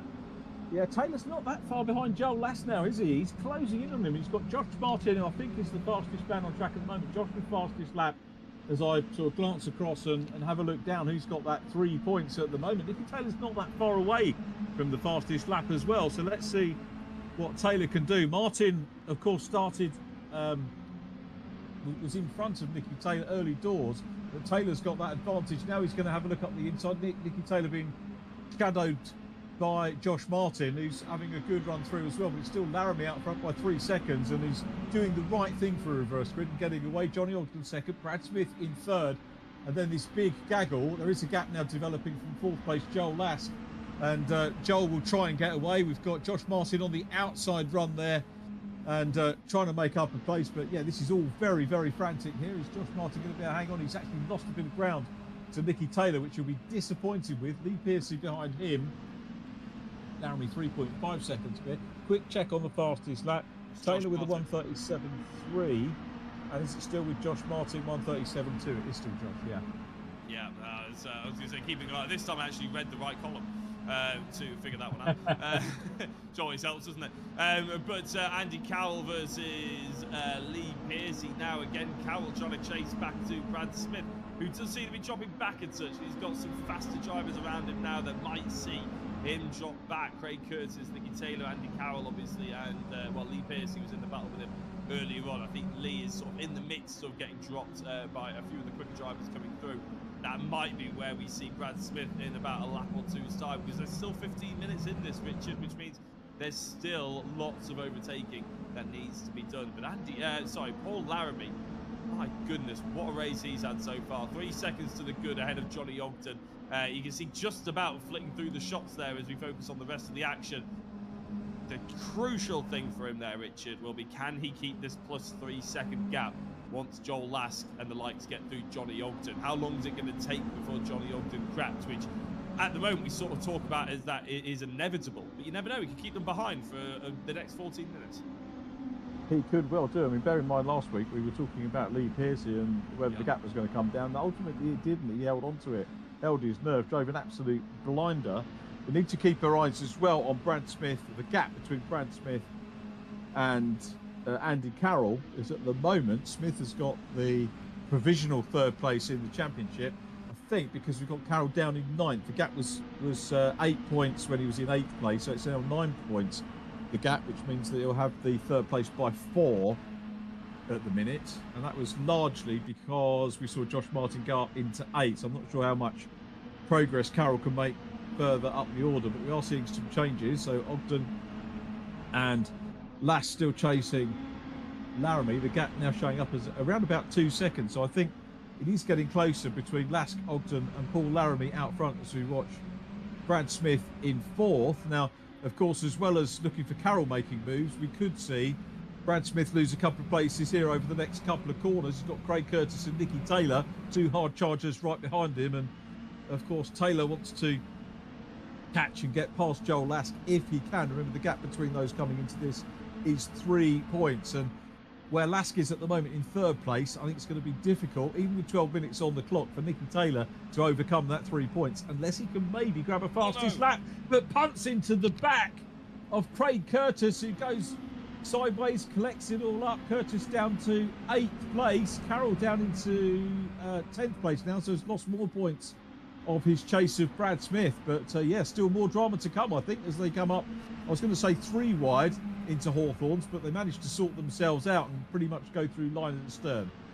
Yeah, that's a shame. I think Nicky Taylor was half tempted to try and let Craig Curtis back through, but that would have involved him letting all of these people back through, because Craig Curtis has fallen almost at the back of this train, and Nicky can't really afford to do that. It would have avoided any incident with the Monday night conversations and the Stuart, because he would have let him back through. But he's, like as I said, he can't really afford to do that, so he's going to have to take the risk and take it to the stewards. There was a bit of a touch. I don't think it was on purpose at all, but it's still, unfortunately, ruined. Well, it hasn't ruined completely, but it's sort of upset someone else's race. As we see Nathan Smith, he was going so close to Joel Lask at the early stages of this race, and he drives past Nicky Taylor as they go down towards the first corner. Nicky Taylor has to just about admit that Nathan Smith is going to have that position for the time being. Absolutely right, yep. So Taylor in 8th place. It's Laramie still out front, 2.3. We lost about half a second, a few laps to go, but seems to be maintaining that gap over Johnny Ogden at the moment, which is good for him. Fastest lap still with Josh Martin with that 1 minute 37.2. Quick scan of the times there, and Martin having a look here at Brad Smith. A look on the inside run there, but contents himself with 5th place here. Could well be on for a podium if he can get past. So Josh Martin has had a very good charge through the field. Lee Pearcey 6th, Nathan Smith 7th, Nicky Taylor 8th, Carroll in 9th place, Craig Curtis in 10th, and an off. Yeah, so Josh Martin going for a gap that was never there on a corner that you should never go for any kind of gap like that, really. And unfortunately made a little bit of contact with Brad Smith. That slowed him up on the apex. Brad Smith keeps going, and he ended up making contact with Lee Pearcey, who goes straight into the Armco directly on the right-hand side. So Josh Martin not one to look back on that one. I said that I was about to big him up, say, yeah, he could get on the podium. He's been absolutely flying if it wasn't for internet issues. He's not going to appreciate that one. No one is, actually. As Brad Smith is getting a little bit muscly now with Nathan Smith, and that allows Nicky Taylor to go on through. Let's focus on the positives. Josh Martin on the grass almost. He goes down towards the first corner. Nicky Taylor and Brad Smith. Brad Smith being so hard in the defensive. He's almost moving around a little bit too much sometimes when we pan to him. But as he comes out of the first corner, he's going to drive to the middle of the circuit. Nicky Taylor on the outside going into Druids. Can he get the drive? No. Josh Martin making more contact with Nathan Smith there. Andy Cowell goes through. Nicky Taylor's off the road. It's goal getting a little bit close, isn't it, Richard, as they go down towards Graham Hill. And up in the distance, Johnny Ogden has just taken the lead from Paul Laramie. It was getting very, very close, and then Johnny's managed to go through. So we've got Oggy up front now. Lask up into second. Laramie down to third. With 9 minutes to go, we've still got the best part of the race to go. But Lask has gone P2. Laramie in third. He's going to attack, goes under the bridge, down through, down Pilgrims. So it's Ogden now the race leader from Joel Lask. Joel will love to go out with the win as we watch Brad Smith. This is the battle for fourth place that Jack was rightly enthralled by, and it looks like Nicky Taylor is going to be well placed here to have a look, but he's got Nathan Smith, who's been very quick here as well, and a tag on the back of Nathan Smith there by Josh Martin, but they all managed to collect it up. They lose a little bit of ground, but managed to keep it all on track, and will hopefully be able to regroup and re-challenge again. I have to say, Josh Martin's normally a better driver than this. He's going for gaps that simply aren't there. He's misjudging a lot of things, and it's very uncharacteristic. It's like he's driving almost like he's too desperate for it a little bit.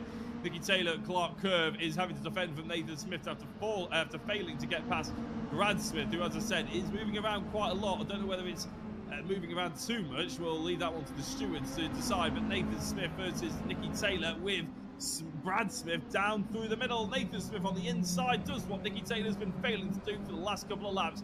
And I have to say, Nathan Smith, more than anything, will probably just be glad to see Josh Martin not directly behind him anymore as Brad Smith goes defensive, looking almost like he was aggressing on Nathan Smith, but it is just about holding off the rest of the field for the time being. Championship contender, though, Nicky Taylor really struggling here as Joel Lask sets its sights on a race win. Going to Surtees now.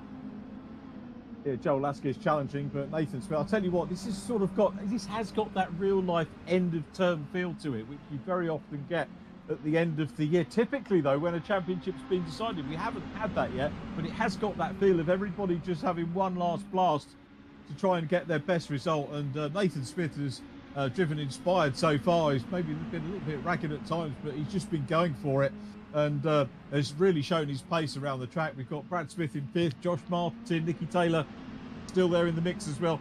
Taylor will try and fight back. They're going to go around the outside of Brad Smith here. Is this going to pay off as they go through Dingledale? Not a move you see particularly often. Still working it out down towards Sterling's corner.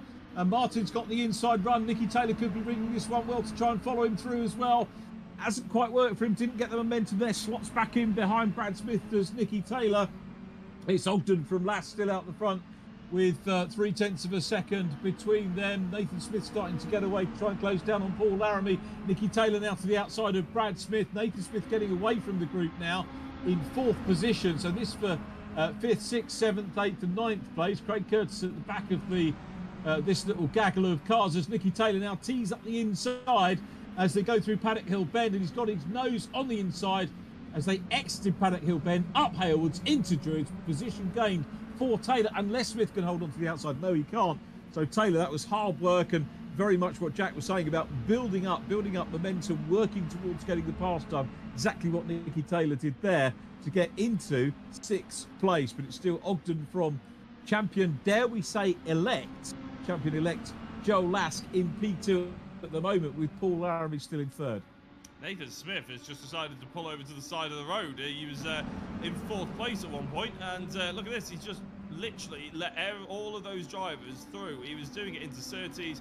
He's now doing it here as well. Don't know if he's got a problem or whether he thinks that he needs to give a couple of places back, or I'm absolutely no idea for that one for Nathan Smith.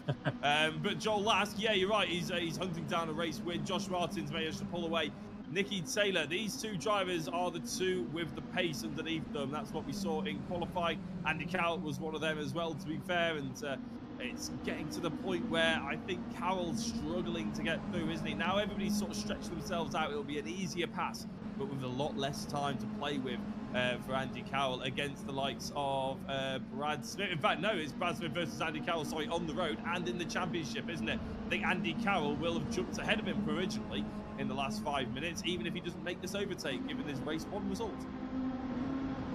Yeah, absolutely right. So, yeah, just 7th and 8th. The points would be 7th position is 12, 8th is 10, so it's 2 points out of the 5. So Andy Carroll there, and he's rubbing salt into the wound here by going up the inside, gets the position done. So he could actually trail Brad Smith, just follow him round if he wanted to, as Nathan Smith gets back in the game, so to speak, wants to get past Brad Smith as well. But yeah, Andy Carroll has carried that momentum forward from race number 1, and now he's ahead. Now, talking of ahead, we've got Joel Lask, who we haven't seen on the top step of the podium, incredibly, since race 1, the season opener at Donington Park. Is he going to bookend race wins for this season? It's not going to be an easy thing at all, because Johnny Ogden is showing real good form in this race too, and now he's got him in front. Sometimes the psychology can change, and being the chaser can work, because there's less pressure to some extent than being actually hounded. Yeah, well, I think that's actually a very impressive stat you just pulled out there, Richard. The fact that Lask hasn't been on the top step since race 1. And I have to say, we've been speaking a lot over the last sort of 5 weeks almost that Lask isn't as quick as the likes of Nicky Taylor and other drivers. And yet he always seems to be going into the round with the championship lead. And I think obviously maybe ridden his luck with a few of the drivers doing a lot of track limits and maybe other penalties here, there and everywhere, whereas Joel Lask has kept himself fairly clean nose, which I have to say, in comparison to previous championships, he hasn't always had the cleanest nose when it comes to contact and race incidents. But this season he does seem to have managed to sort of get that out of his system, and he, as I said, he just got into every single round with the heaviest car because he's in the lead of this championship. And yeah, he seems to be bookended it quite well with 3 minutes to go. Can't see Johnny Oulton really causing him too much of an issue. I'm hoping that Oulton is smart enough that you don't really want to, as I said, get in the way of a championship run. Be nice to see Johnny on the top step as well, get another new name on it. But yeah, championship wise, I've been around this a while, as I've alluded to, and sometimes a championship just isn't meant to be for a driver, and it can be just one stupid thing that happens, not because they don't win a championship. And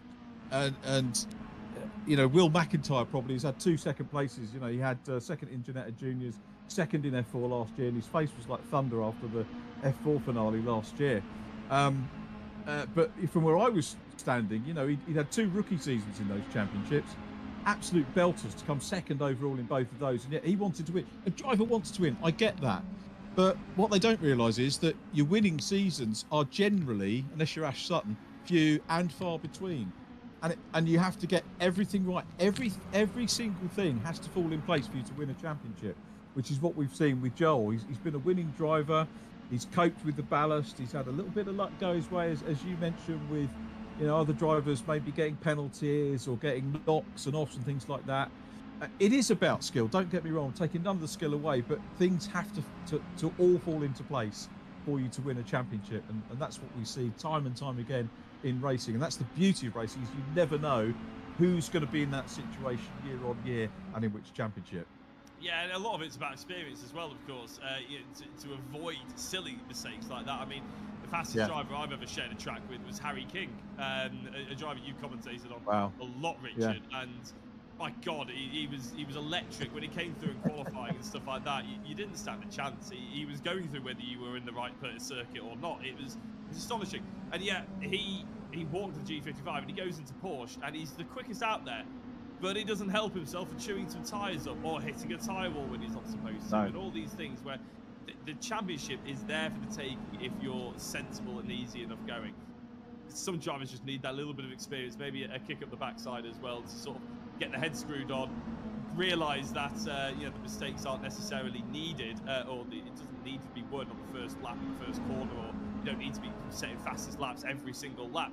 And that's what Ash Sutton did struggle with, actually, at the beginning of his touring car career, isn't it? I mean, Colin Turkington won about 3 races and he won the championship because he never finished outside the top 6, whereas Ash Sutton was either win it or bin it. And it's one of those things where Joel Lask has just finished inside the top 6 every single time, and it's hardly won any races, but here he is right on the top step. We say hardly any, but two is none too shabby in this competition, I've got to say, as we watch Chris Blakey and Adam Lyall getting stuck in. This is the last lap, by the way, and Joel Lask is champion-elect. We've got Josh Martin in 4th, Nicky Taylor in 5th. Nicky will take the runners-up honours, and I think the prize that he was... he's not going to have to do any negotiation on the prizes, is he? But Nicky's been trying here, for sure. And I still think fastest lap with Josh Martin, 1:37.2 early doors. So he's got it, but yeah, it's Joel Lask who is there. Josh Martin fastest lap, he's in 4th position.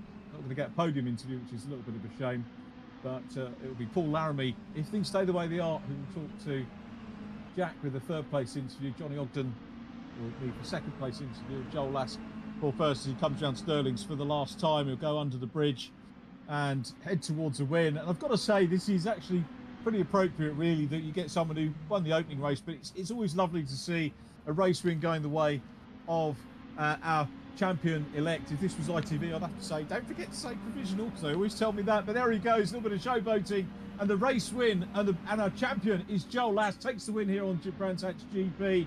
And again, wonderful performance from him. And that was a reverse grid race as well. What better way to wrap things up? Johnny Ogden is on the podium in 2nd. Super stuff from him.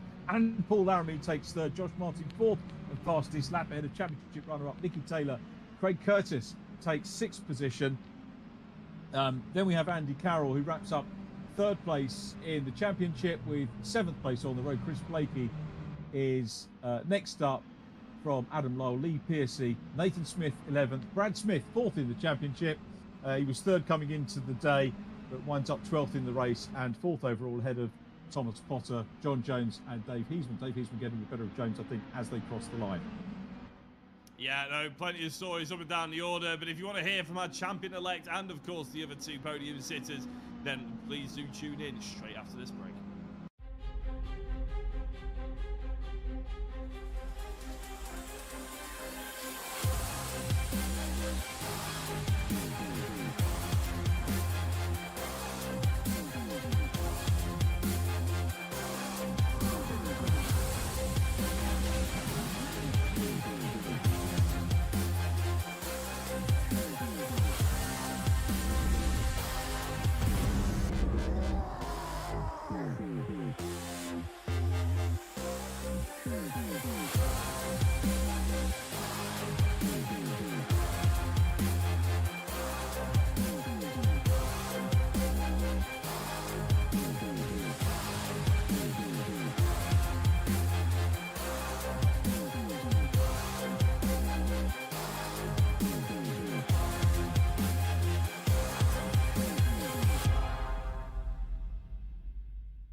So back with this, and thanks for sticking around. And as we've done actually on our co-coms throughout the course of the series, Jack will pick off with our 3rd place driver.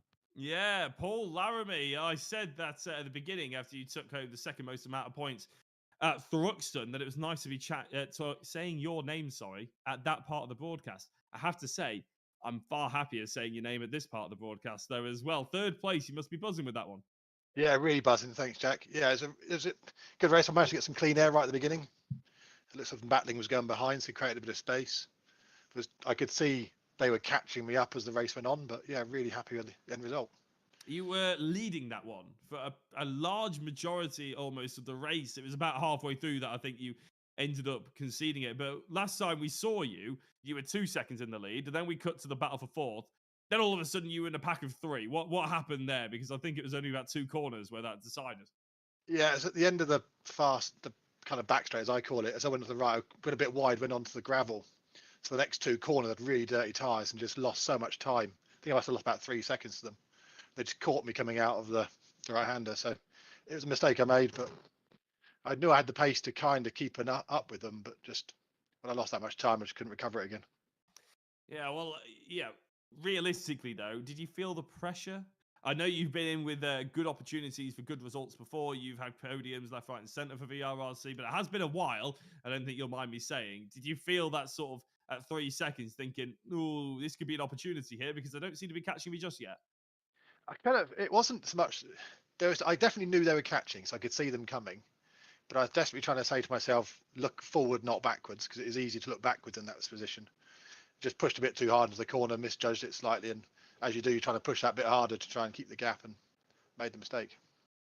Yeah, that classic "don't drive in your mirrors" sort of motif, isn't it? Which is very, very true around Brands Hatch, because none of the corners are regular, are they? They're always braking on an angle or turning in differently or something like that. Yeah, exactly. And I are we wasn't gonna obviously I wasn't see going to you? fight. I wasn't going to fight Joel that hard. I didn't want to interrupt the championship points. That was the question. I wrote that down as a question and then I completely forgot about it. That I was going to say that when it is, say you were fighting with Johnny Oulton, is that different to fighting with Joel Lask? Because when they're together, obviously it's quite difficult. Yeah, in that scenario, I think it wasn't going to. I didn't want to ruin the championship battle at that point. So I thought if I could battle with Johnny and then see if I can get back on the back of them, and I got pretty close, just couldn't quite get close enough in the end. But it was good. Well, it was very entertaining from our point of view. And like I asked a few of the people in the first race, are we going to be seeing you back for the World Endurance League and then, of course, the BMW Cup? Of course, I'll be here for all of them. Well, Looking Paul, forward to the BMs. it wouldn't be a championship without you, Paul. No, it's been a while now. So yeah, it's good. Good stuff. Paul, congratulations on the 3rd place. I can't wait to speak to you at the World Endurance League and the BMW Cup. Thanks, Jack. Peace soon. Well done, Paul. Let's move on to our second place driver again, a driver who held the lead for a little while. First time we've had a chat with him on the podium in our series. Congratulations, Johnny Oulton. Well done, mate. Thank you very much. I can't lie, that was probably one of the hardest races I've done in quite a while. Enjoyable though? Yeah, so good. Especially, we were getting, pretty much touching distance around some of these corners, which is just insane. But yeah, a lot of fun. A lot of fun. I mean, also, I got to lead a few laps, my first laps in the VRC. Yeah. So and first podium, I'm very happy. Absolutely. And is that sort of, is that confidence that you carry through into other championships? Obviously, you've got different types of car rather than being, front wheel drive or otherwise. But you'll carry that with you for the next couple of competitions. Yeah, definitely. I think this is, like I said, this is the highest I've finished so far, and sometimes I do feel like it was in there. Like if we go back to Oulton, I felt really quick there, and it just wasn't meant to be, I guess. There's a few tracks I struggled with. I don't think that's a secret. But as soon as I'm dialed in on the track that I can nail, I feel really confident, and it's I'm definitely going to carry that into the WEL. That's good to hear. Yeah, qualifying was it 3rd, wasn't it? Just looking through the results here, 3rd at Oulton Park in qualifying, and then 6th and 10th. So you've always been around that top 10, and that's not an easy thing to do with the level of drivers that we've got in this championship. So I think you can safely carry that through. I was going to ask you about your sponsor. What is late night coffee a real thing? Yeah. Late night coffee is a real thing. Go Tell and us check about them out that. on Instagram. Basically, they're a new kind of new coffee company that started. They do mainly like fresh beans straight away. They actually come into a few of my real life races this year. Which so you can always grab a taster and stuff like that. I couldn't recommend them enough. I mean, to be honest, they keep me awake for this and try and keep me alert. So I can't fault them enough. That's good. That's great. It's nice to have a chat about. And is this the same livery you run in real life? Not this one, no. For Autotech it is. So they run this car, or they did run this car with Billy Harding. And they said if I wanted to use it, go ahead, but I can put any stickers on there. I like it. Same with Bar 11. So I work 2 jobs. Bar 11 is one of the guys there who are helping me in this year, and also Renegade. They're making some epic T-shirts and designs, so definitely go and check them out as well. Excellent. Well, I hope we get to catch up around the tracks for real this year. If you see us about, come and ping us a note or something, and it'd be great to see you there. But very well done. Great to have you on the podium. Many congratulations, Johnny Ogden. Fine 2nd place in that race. Thank you very much. Yes, and finally, So we get a chance. Sorry, Richard. I was about to say we get a chance to have a chat to our champion elect not just first place on the track, first place in the championship as well, by our reckoning and provisional and everything like that. But Joel Lask, have to say, bookending the series with 2 wins, that must feel pretty damn good. Congratulations. Yeah, thanks. That was a little bit hairy coming into the end there. All to play for the second race, and obviously knew I had to keep Nicky behind me. I got a little bit lucky in the first race where I managed to get the fastest lap, which sort of took some of the hit away from the first standing. But yeah, to be honest, that probably couldn't have gone better that second race. Say, you did look like there was a couple of times we were watching it thinking, oh, that's a little bit tight, that's a little bit hairy. Does he need to put himself into those positions? Whereas actually, it was mostly people putting themselves in positions around you, actually. Did you ever think at any point during that race, oh, okay, I might be in trouble here, this could all go wrong very quickly? Yeah, don't get me wrong, a couple of times the idea was just to stay in front of Nicky and just hold position, but I see Nicky suddenly battling up the field and making moves and overtaking, and I thought I need to keep a place ahead of him each time. So every time he overtakes, I overtake. So yeah, there's a couple of hairy moves there, and yeah, they paid off quite nicely. But it was one of those ones where I wanted to just make sure, because you never know what happens in these races. Anyone can go flying off or make a wrong move. So yeah, just had to keep in front. Yeah, that's fair enough, I think. Looking back at the season, I said to Richard about halfway through that race too, that there's been a lot of times, I feel like we've been saying it over the past 5 weeks or so, that we have been saying that you haven't quite had the pace compared to some of your championship rivals, and that you're coming slightly around the top 5 positions rather than the top 3.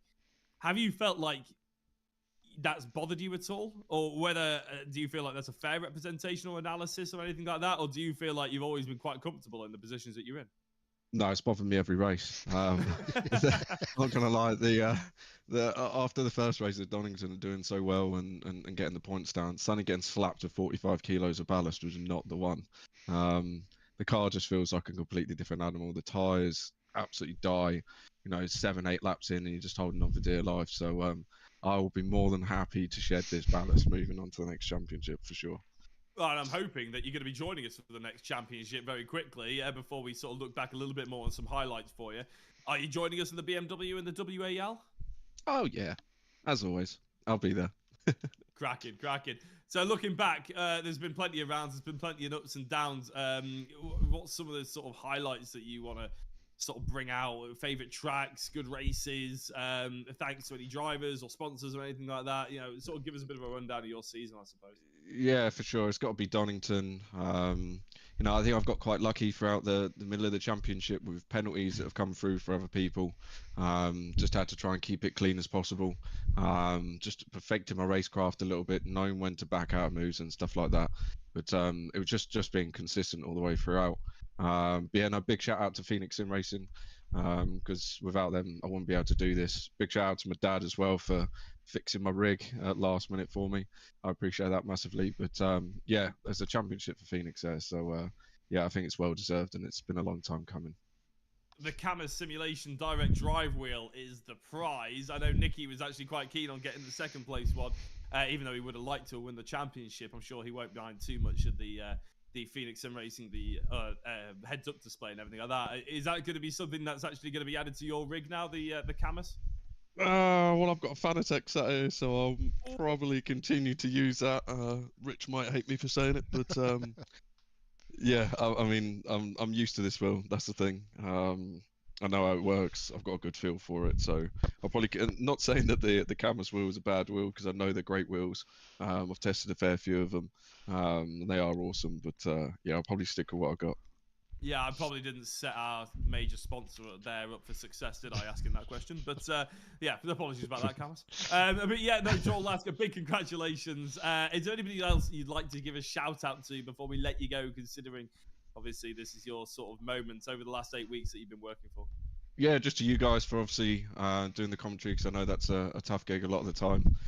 Thanks to Rich at VRRC for putting this on, because it's a great show, and we all thoroughly enjoy it every single week. So yeah, big thank you there. And then again, just to Phoenix Sim Racing for making this possible and helping support. Big shout out to Stu there, and then yeah, my dad as well for sorting out my rig. So yeah. Cracking. Well, thank you very much, Joel Lask, and thank you for the thank you as well. Well, I'm sure we'll be speaking to you very shortly, to be honest, probably either in the World Endurance League races or the BMW Cup. Congratulations once again. Cheers, Jack. Yeah, many congratulations, Joel. We've got 3 more things on our running order to tick off before we go. Don't worry, I'm not keeping you here all night. The next thing is driver of the round. So yeah, a lot of deliberation goes into it, and driver of the round, unsurprisingly, Joel Lask. Congratulations, Joel, on winning our final driver of the round award. I don't know if Joel can still hear us. No, he's gone. He can't. Normally I'm the one who remembers, and Andy's the one who forgets. But I can't believe I just completely forgot about it. Then, so I do. Never mind. Joel. But congratulations to Joel on taking that, and well done to all of our drivers of the rounds over the course of the season. The next thing is, what are we going to do next week? Well, I mean, I'll probably watch them all back. To be honest, no, I won't. I'll definitely be doing something with my free evening. But Can I just come in for a second? I just want to say thank you to everybody that's competed in the championship. It's been a really good one, really close all the way through. So a huge congrats to Joel. It's been quite a long time coming for him to win a championship. So that's to do it from round 1 with 45 kilograms all the way through the championship has been a bit of an achievement for him. And his driving's been really good standard of driving. So well done to Joel and obviously our other top guys on the step, but a big thank you to everybody for competing, and looking forward to our next championship. Thanks very much, Rich, and I just want to say thank you for giving me the opportunity to come along. It's been lovely to be part of the world again with the e-racing world, sim racing world, with CAMMUS JCW Mini Cup powered by Phoenix Racing. Big thank you to Jack as well. Really good to work with you again, mate. It was lovely to do it in the real world at Silverstone couple of seasons back, and I know we're going to be sharing the pit lane, aren't we, with the some of the TCR meetings. You're going to be doing the TCRs, I'm going to be doing the supports, which I'm looking forward to, so see you there. Thank you to Andy McEwen for co-commentating round 1. I think you were poorly round 1, Jack, weren't you? You had a bad throw or something, so thank you to Andy, and again looking forward to working with Andy over the course of years. But Rich, great work. The amount of work you put into it with the judicials and the setup and everything else, absolutely brilliant, and thank you for inviting me along to take part, and thanks everyone for putting up with me shouting and hollering or whatever over the course of the event. But well done everybody, super event, and I hope that we get to do it again sometime in the very near future. So that final thank you, farewell everybody, see you around the racetracks for real, and hopefully in virtual land again very soon. Thank you and bye for now. And you clear. Yep. Yeah. Yeah, no.